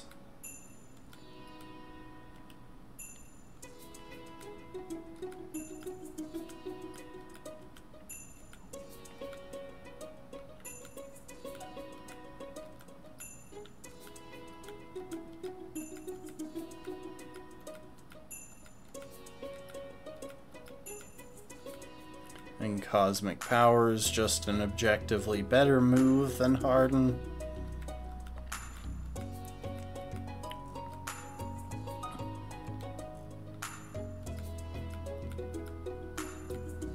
And Grass Whistle sucks, so let me show you real quick. Grass Whistle, 55% accuracy. We're not going for that. Even Stun Spore is better.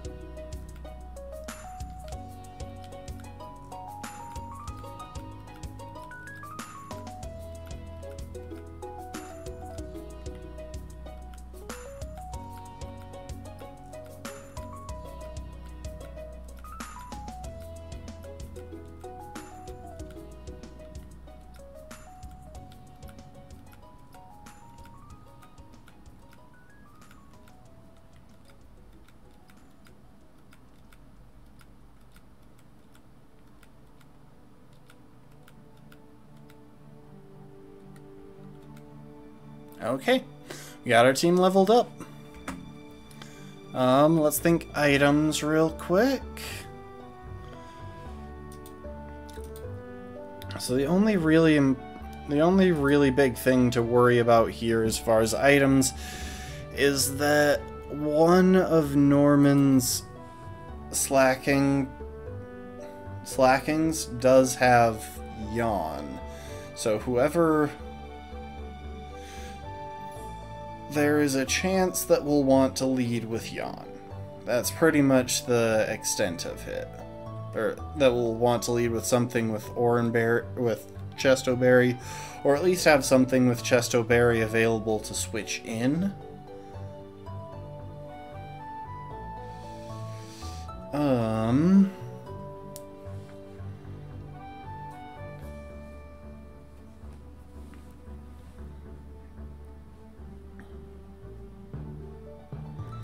You know what?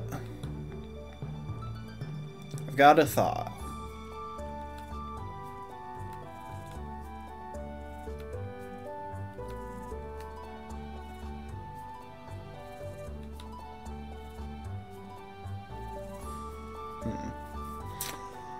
You know, one other thing that we'll need to keep in mind is the fact that the Vigoroth has Encore, which we don't want to be locked into anything.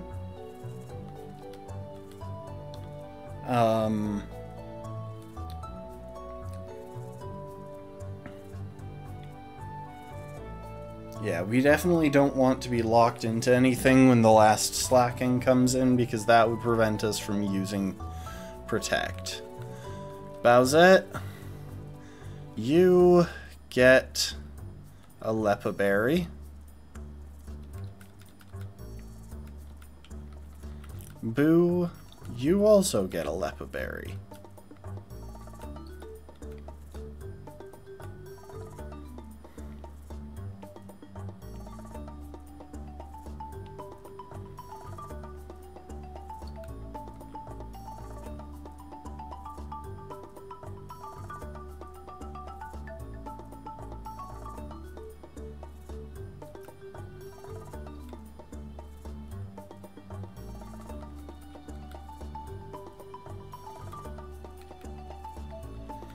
Okay, let's look at what these guys are carrying. So you've got a Lepaberry, Oranberry, Chestoberry in case something weird happens. I could swap that for an Oranberry, though.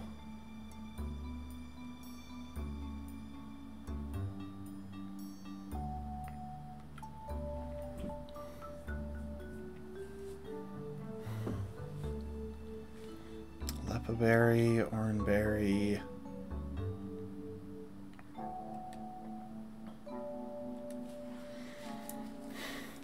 Thing is, I don't really think that there's too much more to worry about. We just have to make sure that we're not locked into a move when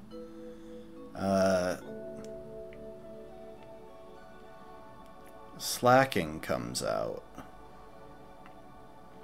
One thing to keep in mind is that we can freely pivot from Boo into Watt on the Vigoroth, since I believe it should be guaranteed to go for Feint Attack or Encore against Boo.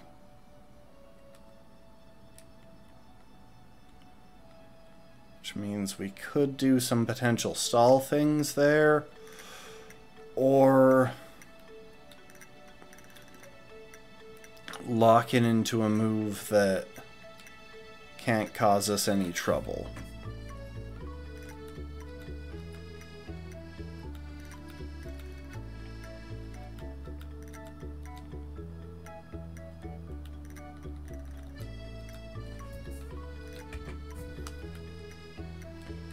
Should be all right.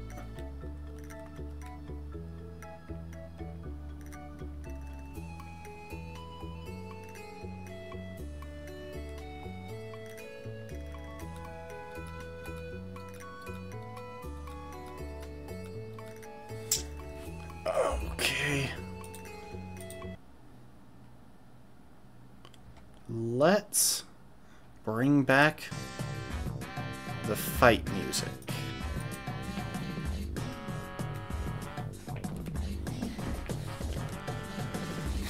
Time to beat the crap.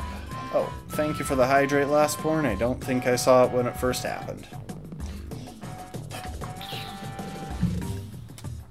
I was distracted battle planning. Alright, now for our incredibly intricate plan, we use Protect on the first turn. And that's kind of the plan.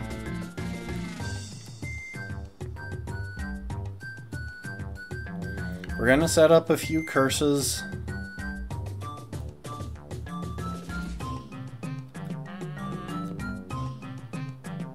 Oh, why did I do that? I'm dumb.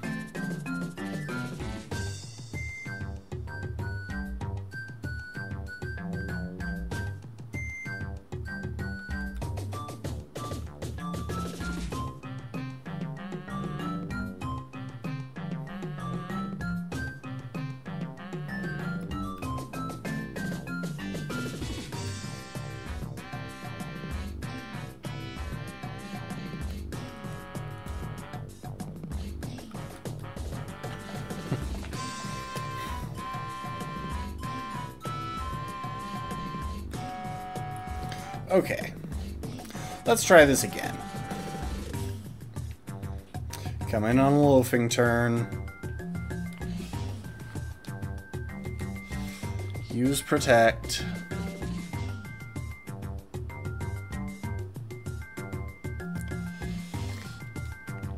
Curse.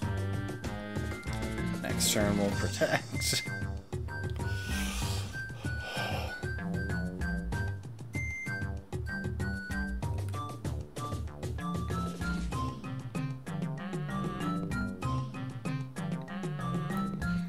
Then we'll Curse.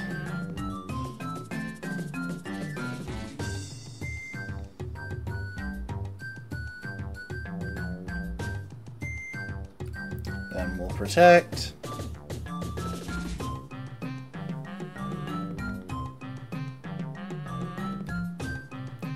Then we'll Curse. It's a really intricate plan, I know.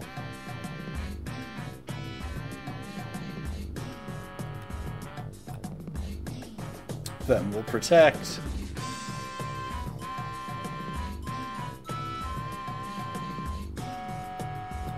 Then we'll Curse.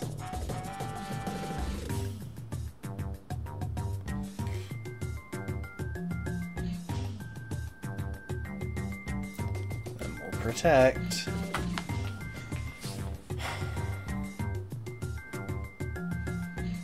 And then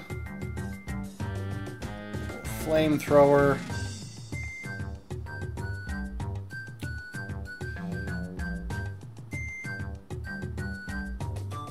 And Protect.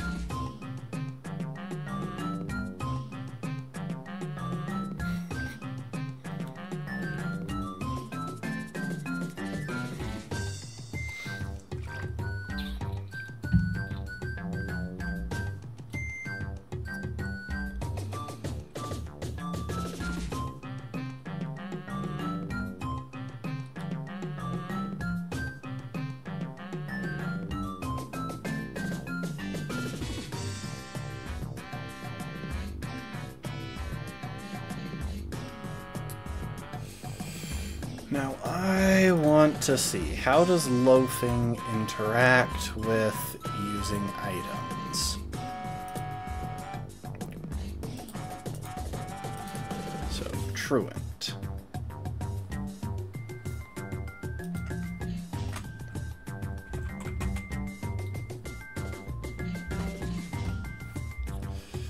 Using an item does not count as a turn for the purposes of Truant. Okay, so that means this should be an attack turn.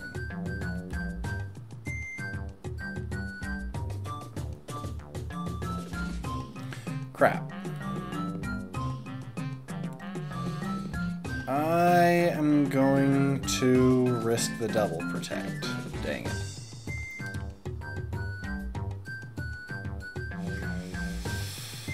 Okay, now we gotta do some switching.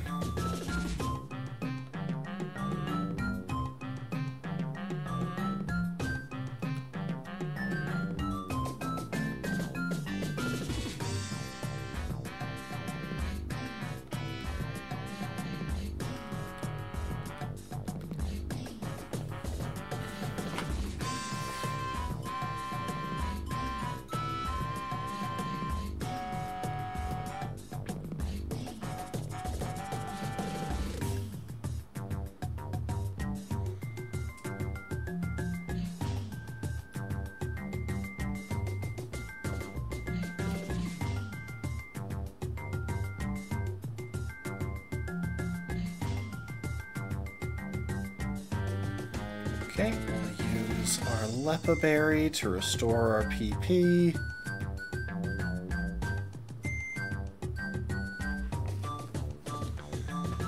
And I want to get to at least +2 attack and defense.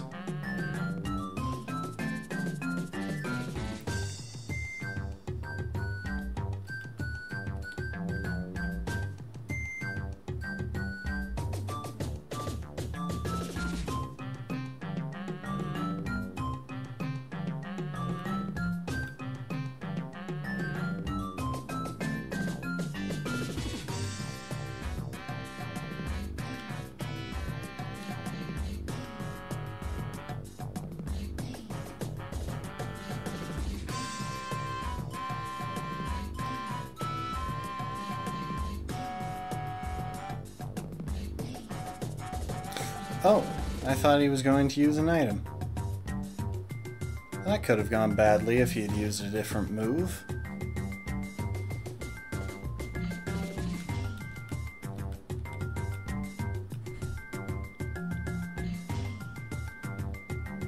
Now I want to see... You know what, I'm not going to go for Protect, because that would potentially have him locking me into... If I used Protect, he could then lock me in with Encore.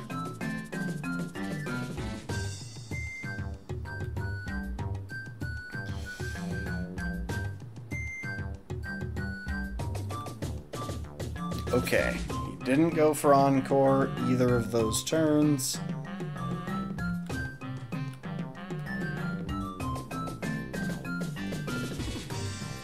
Which means now we are pretty dang free to finish this off with some fairly straightforward strategies.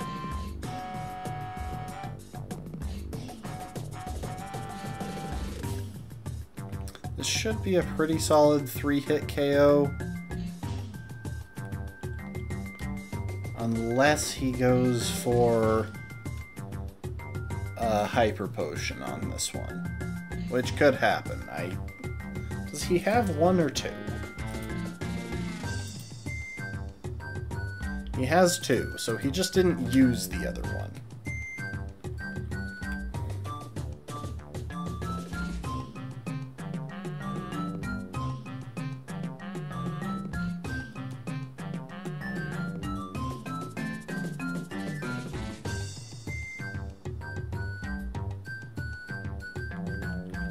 But he might not be in range to use it, in which case this might be the match.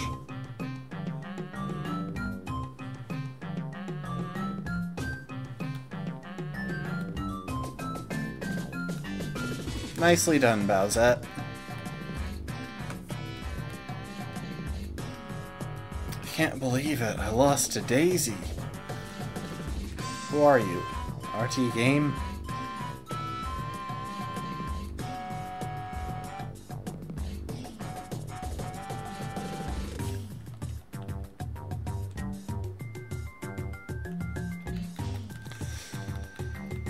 Alright.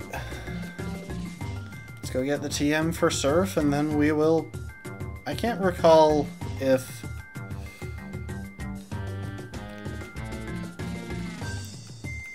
I think Zigzagoon can potentially learn Surf, but it might only be Linoon that can. I know that one of the two can.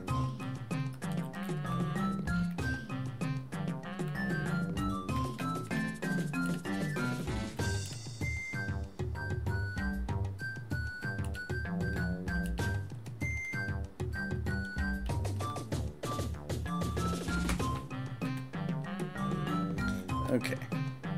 I swapped Sableye out because I know that at least it can't learn Surf. Okay, Zigzagoon can in fact learn Surf.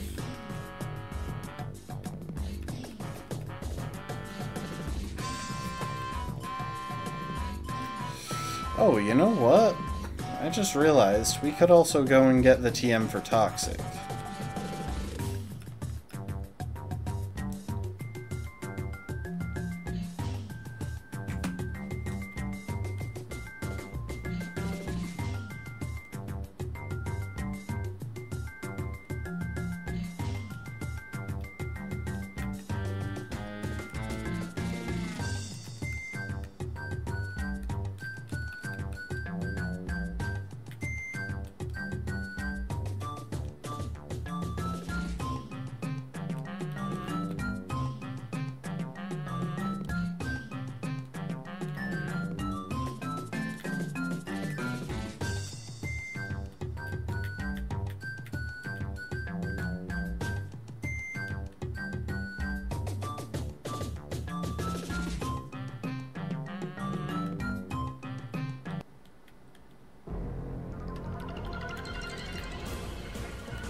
Alright.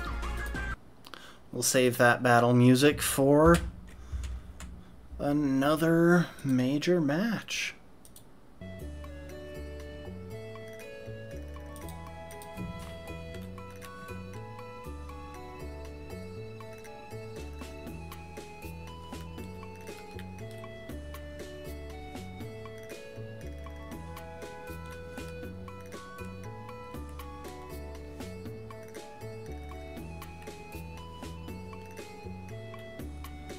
So there's Watson. He gives the key to New Mauville.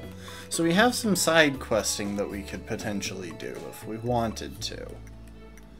That said, I'm pretty sure the only reward for...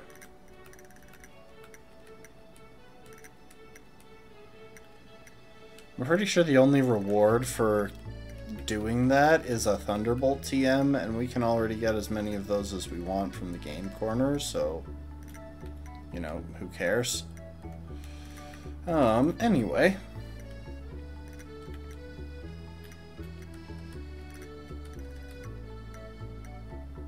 Oh, we can't teach Zigzagoon strength. Huh. Who'd have thunk it?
Alright, let's say hi to Steven Stone once again.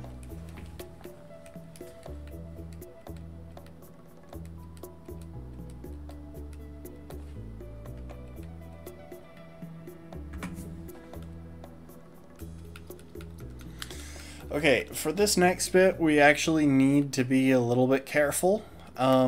Because I think in order... Oh, yes, we got citrus berries, finally. I think in order to guarantee that we get all of the relevant encounters coming up, we need to do it in a bit of a backwards order. Let me see here, so...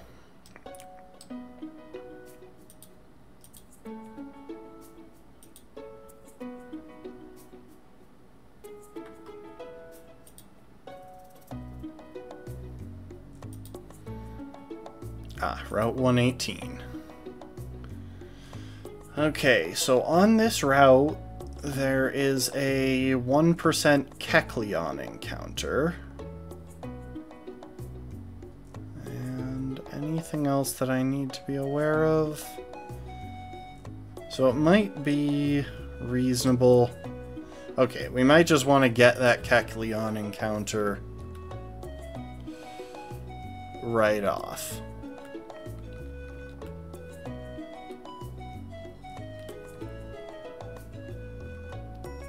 Now this is going to be awful.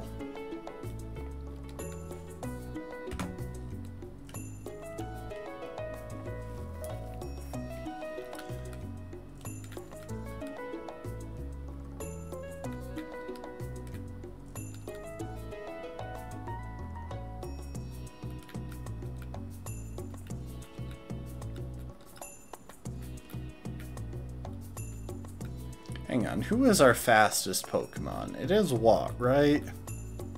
Just barely. Okay, so we'll lead Watt for the moment. Just to make sure that we can run away from anything that we feel the need to.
So this is the berry garden. It's a very convenient place if you're playing casually because you can just use it to grow berries.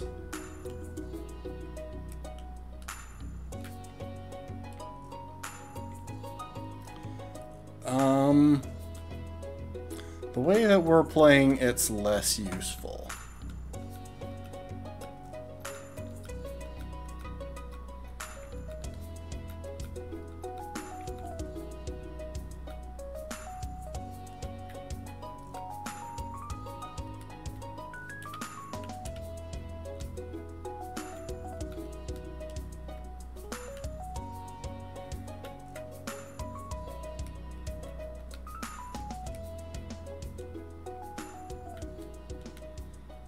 Okay. Anywho. Let's go back to looking for that 1% chance of encountering a Kecleon.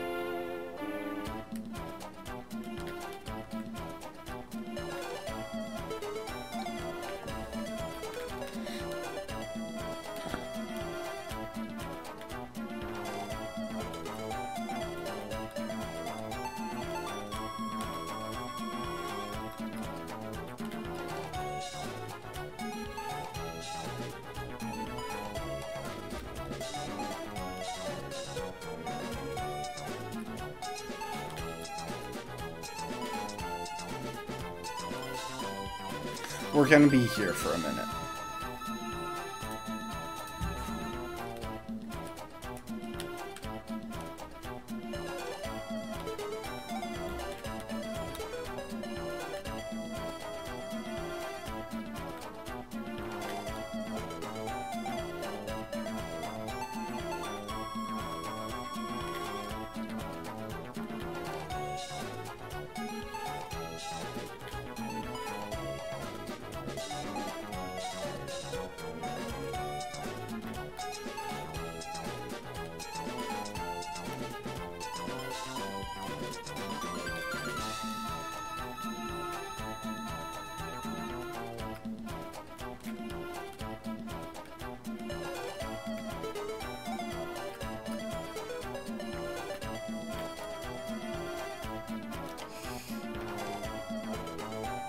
In fact, this stream might just end with another string of Pokémon catching.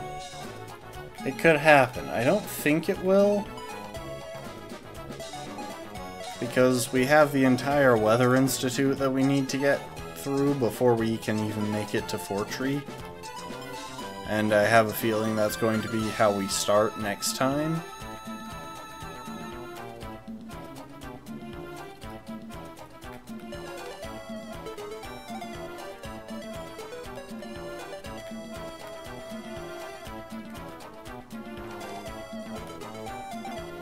Unfortunately, we have the slowest Plusle known to man, so some of these Manectric are going to outspeed us.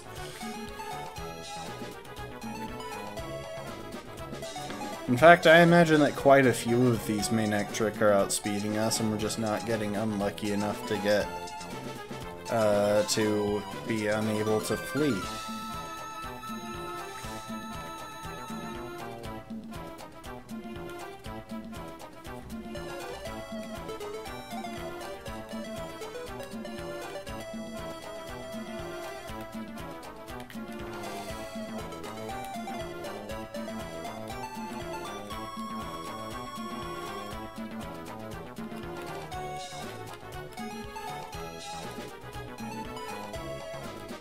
Linoon. I should probably catch a Linoon just to replace our Zigzagoon, especially since that'll give us an option that can learn Strength.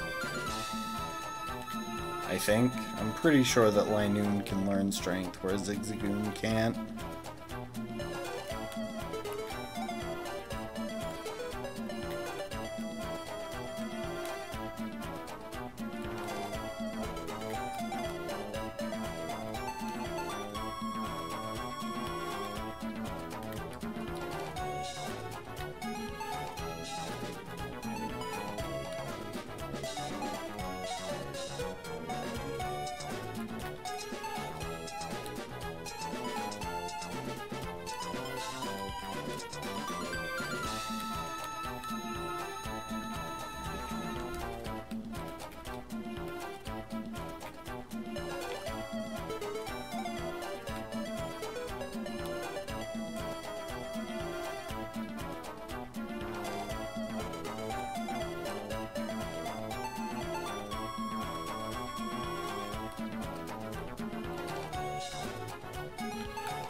Yeah, 1% encounter rate.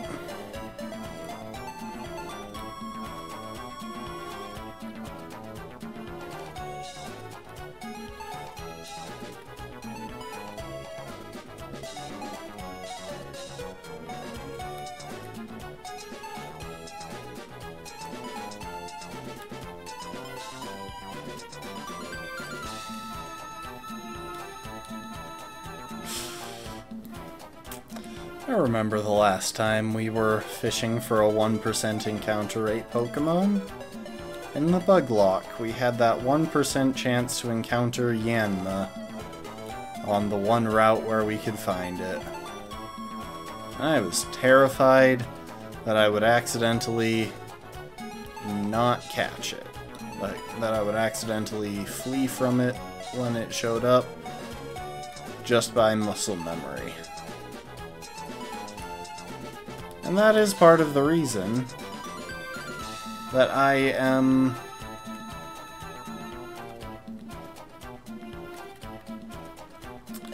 not talking too much right now. Because when that Kecleon pops up, I kind of want my brain to recognize it.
Come on, guys, just think like a chameleon. You know what might be one of my favorite, like, clever things that they did in Scarlet and Violet?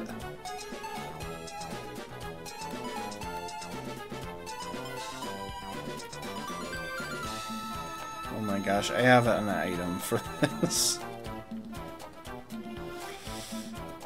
I really appreciate how they made the wild encounters for Zorua disguise themselves as other wild Pokemon in the area. I think that was really clever. It makes it annoying to try and track them down, but it is a cool concept, and it maintains a genuine surprise factor when you're just battling random wild Pokemon around those areas where you can encounter Zorua. Because if you're actively battling, then suddenly you encounter, say, Grafaiai, and then it turns out to be a Zorua. Or you're auto-battling, and your Pokemon just kind of sends back Zorua fur, or whatever it is that you get from Zorua. It's a fun concept. It would suck if you were trying to catch one, like, specifically for a Nuzlocke or something. Like, let's say you were doing dark types only in Scarlet and Violet. You would probably have to run around there encountering all of the non-dark type Pokemon if you wanted a Zorua there.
trying to just do this with the D-pad at this point, because flicking the joystick back and forth like this endlessly just get tiresome.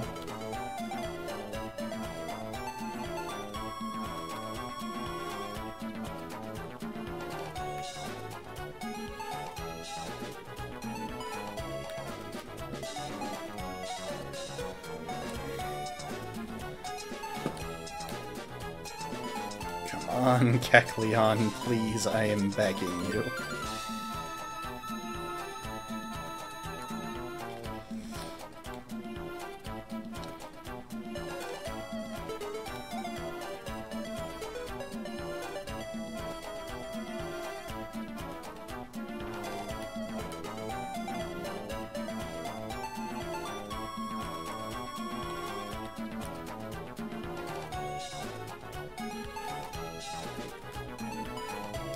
Really? You're being outsped by a Wingull, Plusle. A Wingull. That is so ridiculous.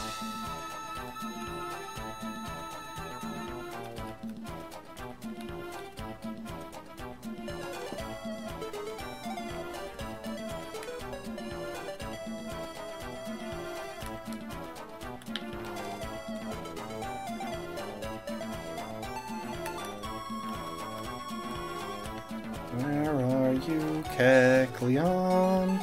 How can I find you?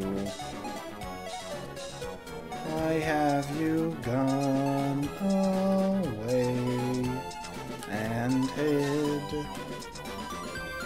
That isn't really why chameleons change color.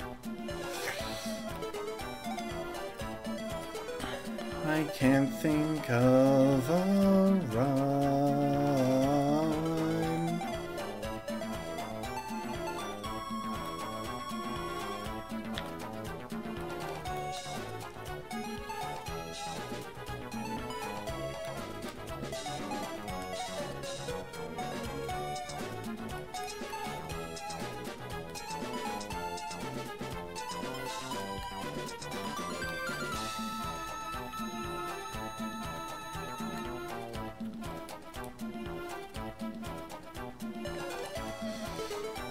There you go, that was singing time with Umbreon.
You know, the trouble with this is that Kecleon is available on a couple other routes that we have that have encounters.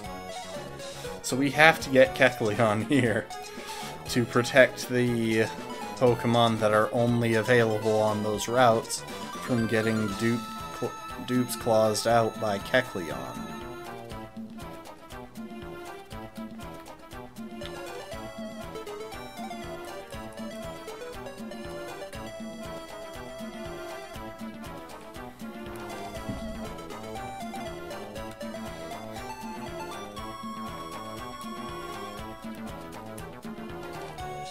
You know what? We'll go till 10 PM my time.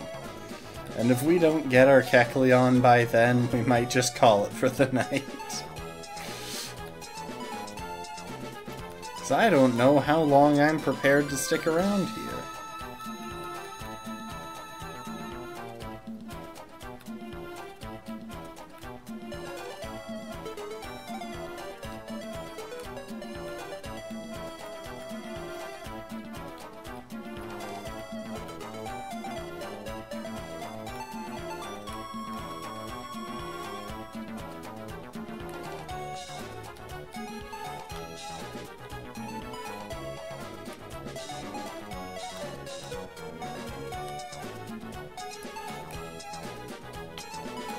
I kind of wish I had started counting the number of encounters that it's taking to get this 1% encounter rate Pokemon.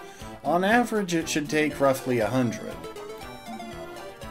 No surprise there. But that means that there's a 50% chance that it lies beyond, well, roughly a 50% chance that it takes more than 100.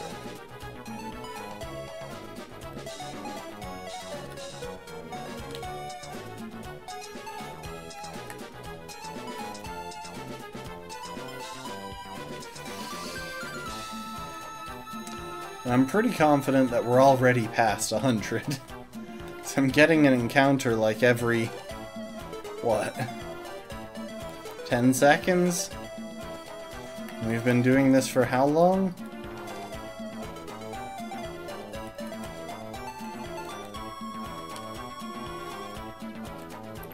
I can't even remember a time when I wasn't riding my bike back and forth in this bunch of grass.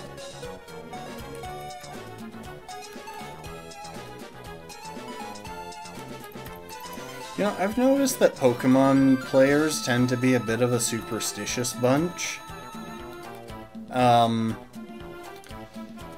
In the sense that even though there are certain things that just straight up aren't coded into the game, we convince ourselves that they are.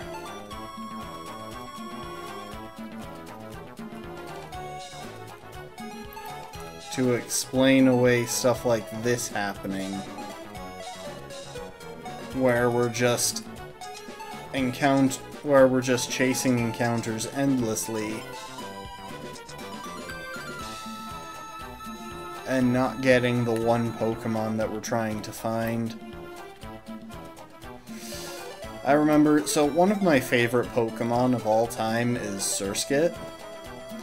And in Pokemon Sapphire, I think, it's either in Sapphire or in Emerald, there's like a 1% chance to encounter Surskit on one of the first routes in the game.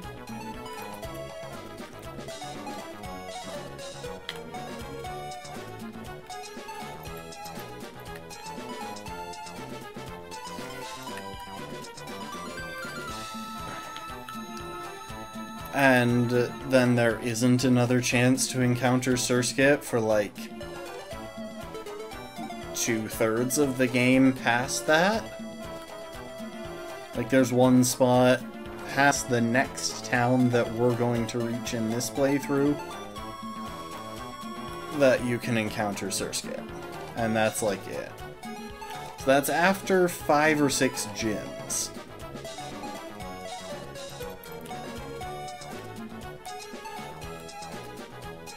that you finally get a Surskit encounter after that, and it becomes somewhat, and you get an area where it's somewhat common. That means that if I wanted to play the game with a lot of Surskit use, I would need to deal with the 1% encounter rate on Route 103. Or is it 102? I can never remember which is which.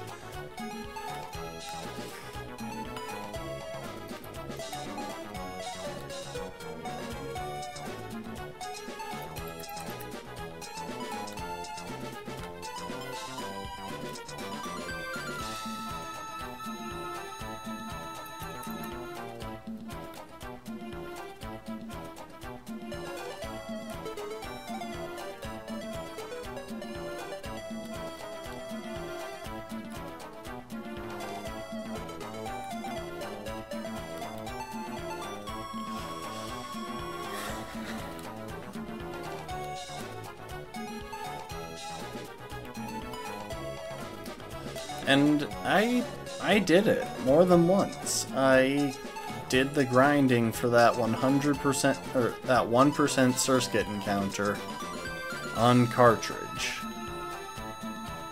without bike or anything.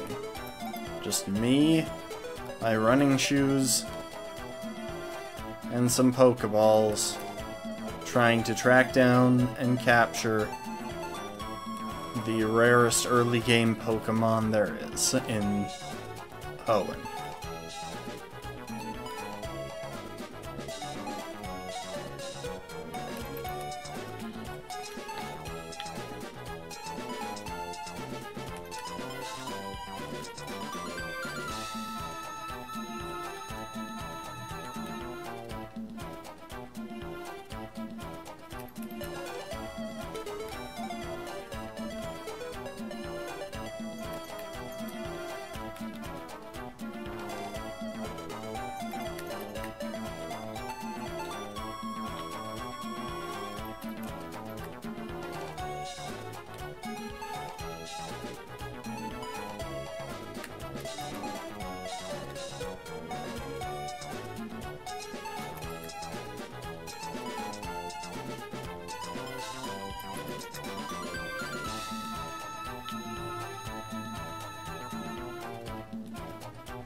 I hope y'all are enjoying this music, because it's been playing almost uninterrupted by me for quite a while now.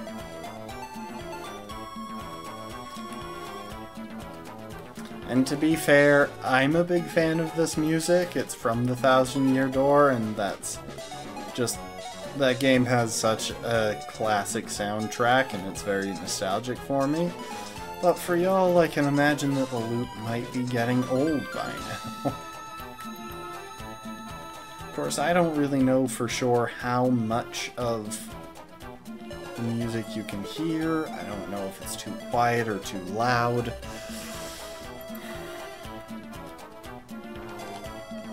Who's to say, really?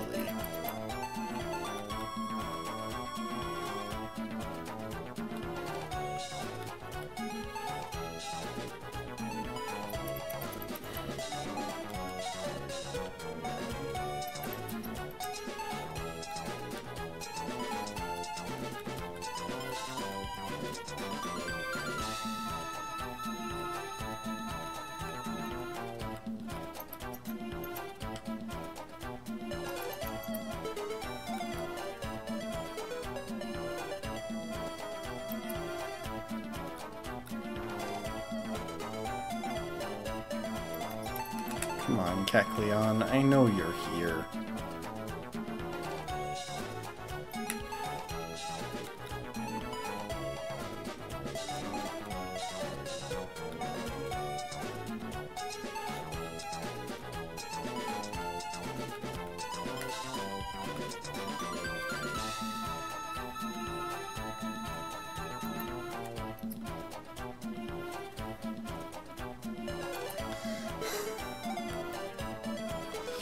This is... finally! Okay. Thunderwave it.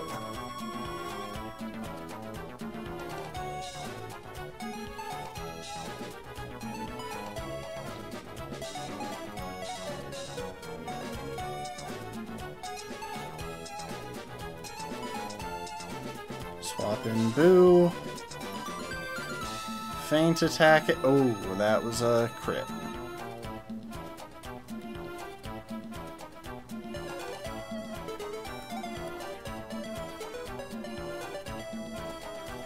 And it's just that, it's just like that. All that running back and forth, and it stays in the first Pokeball.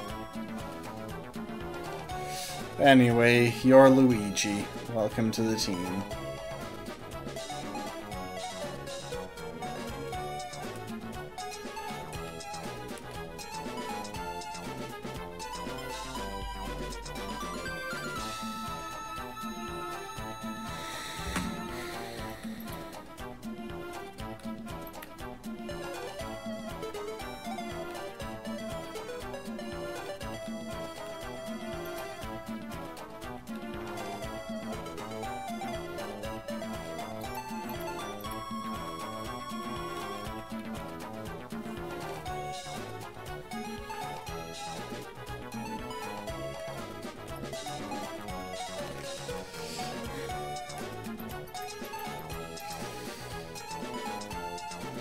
Okay, first of all, let's take a look at Luigi. See what we got here. So obviously, color change is the ability that was guaranteed.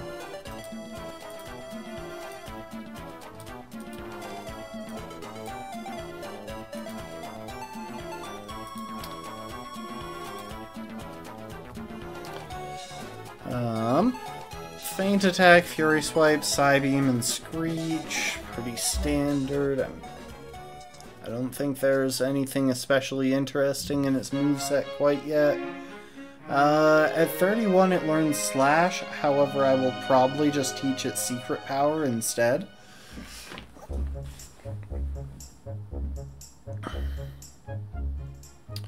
It has already leveled out of Thief. Or maybe it doesn't know Thief by default and you have to teach it with a move tutor. Like a move reminder. That might be it. That said, Bold Nature is plus defense minus attack, I think? Yep. Okay, so its physical attack is gonna kinda suck, which makes it a bit tough to use its normal moves and its physical coverage moves, which is gonna be annoying, but what should I expect when I have a lineup of some of the worst natures I've ever encountered in a Nuzlocke? Like, everyone is poorly matched with their nature. We don't have a single good-natured Pokemon. It's so depressing. Anyway, at least it's not minus special defense, because this thing is very specially bulky, and will be taking a lot of special attacks throughout the course of the run for us, I think.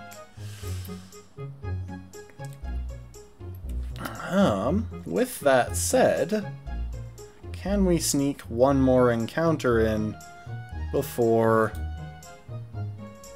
the stream runs out? I think we might be able to. I think we might be able to snag another Grass-type Pokemon of all things. Which also happens to be a flying type. Basically, it's Tropius. There's a 9% Tropius encounter on the route to the north of that.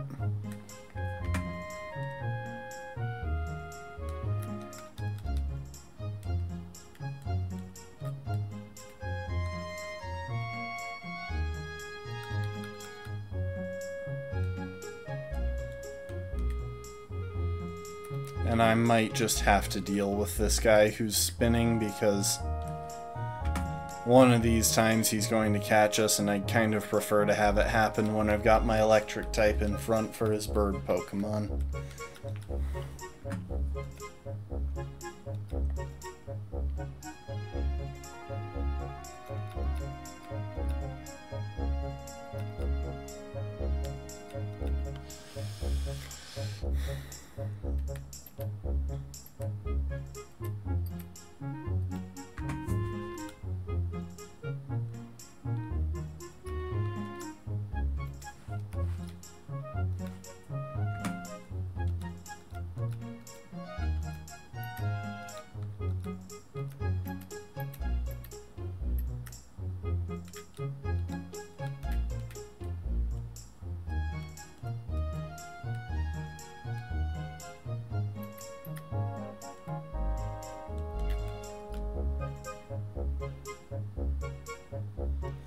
So yep, on this route it's a 1% shot at a Kecleon as well, which is why I needed to get this first. And I'm not sure, so up ahead is the Weather Institute, which does give us a free cast form, which is a legal encounter, but I'm not sure where it says that the cast form was encountered. If it says the Weather Institute, then we can use it. But if it says Route 119, then we can't. Which is a pity, because cast form is another one of my favorite Pokemon. I quite like the little cloud dude. Oh, and I could have named... If he is, then I can name him Lakitu.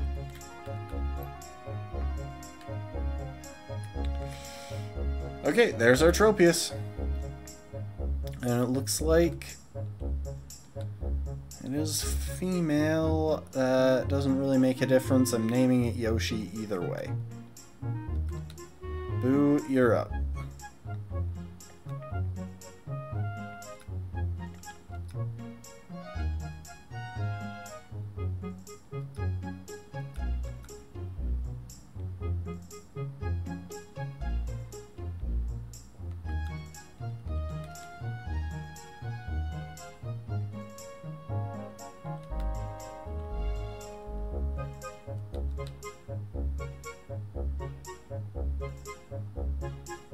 Alright, welcome to the team, Yoshi.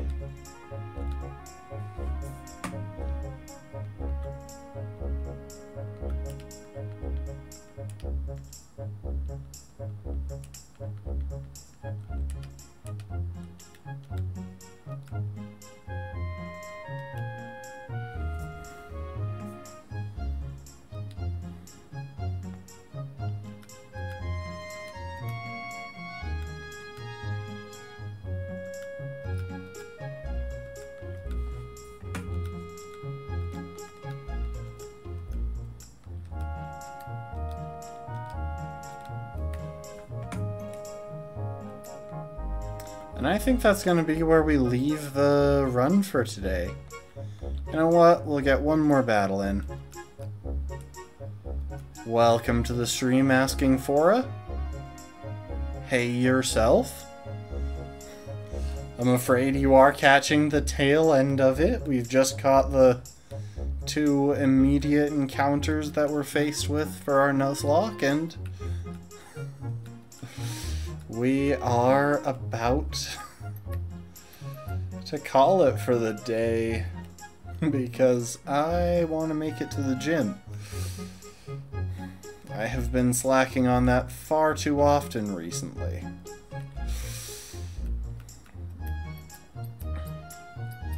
So yeah, let's take a look at our new friends.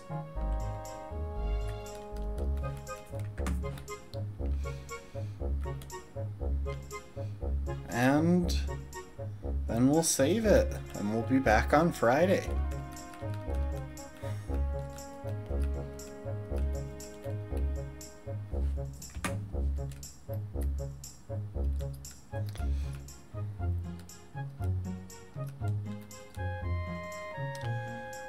Okay. Waluigi obviously isn't new, but let's take a look at Yoshi, a calm nature. Please don't let that be minus special attack. Calm plus special defense minus attack. That...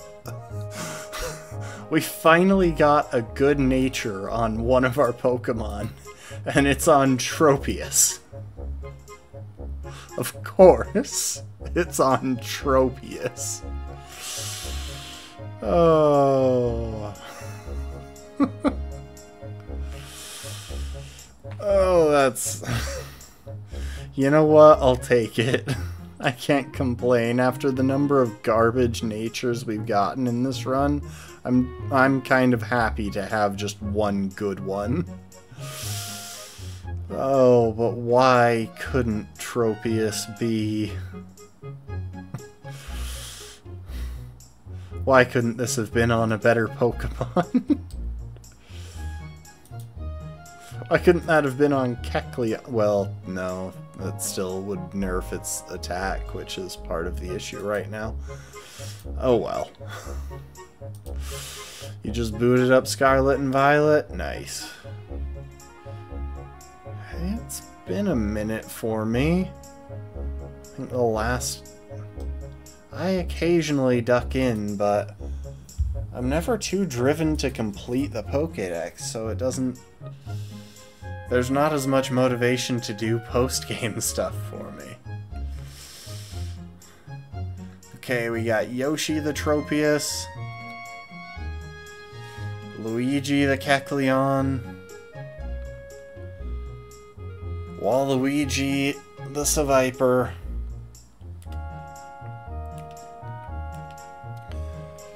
Watt the Plusle, Boo the Sableye, Babulb the Roselia, Bowsette the Torkoal, and Rosalina the Lunatone. We also have a Zigzagoon, but not much to be done with that. That's just kind of there because we need an HM slave.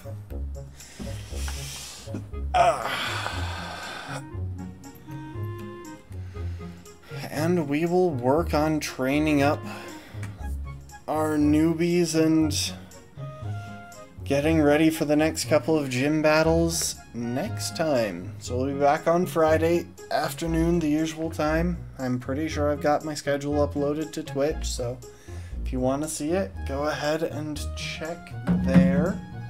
But I do think that's gonna be it for today. Thanks everyone for being here. It's... Despite the number of times that I have almost thrown away what should have been easy matches, this has still been a fairly good way to wind down from the no energy challenge in Stardew, so I'm glad that we've been doing this. We will have to see how it all turns out in this run. And of course, we'll have to see if we manage to get that Heracross in the Safari Zone. That's the thing, we've got a few encounters coming up now.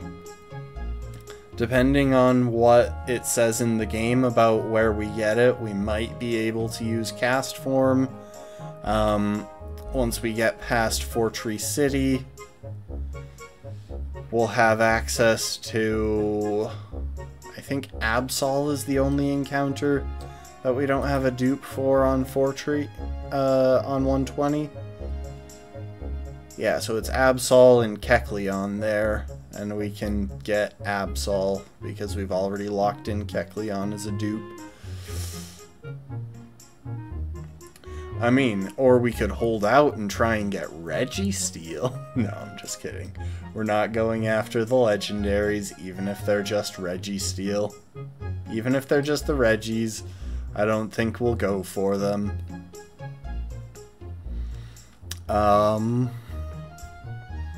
Past that, I don't think there's anything on Route 121, but we get access to the Safari Zone on Route 121.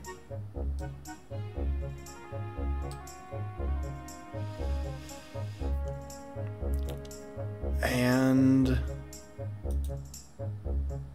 same story on Route 122. There's nothing there, but we do get access to Mount Pyre, where I also think there's nothing there.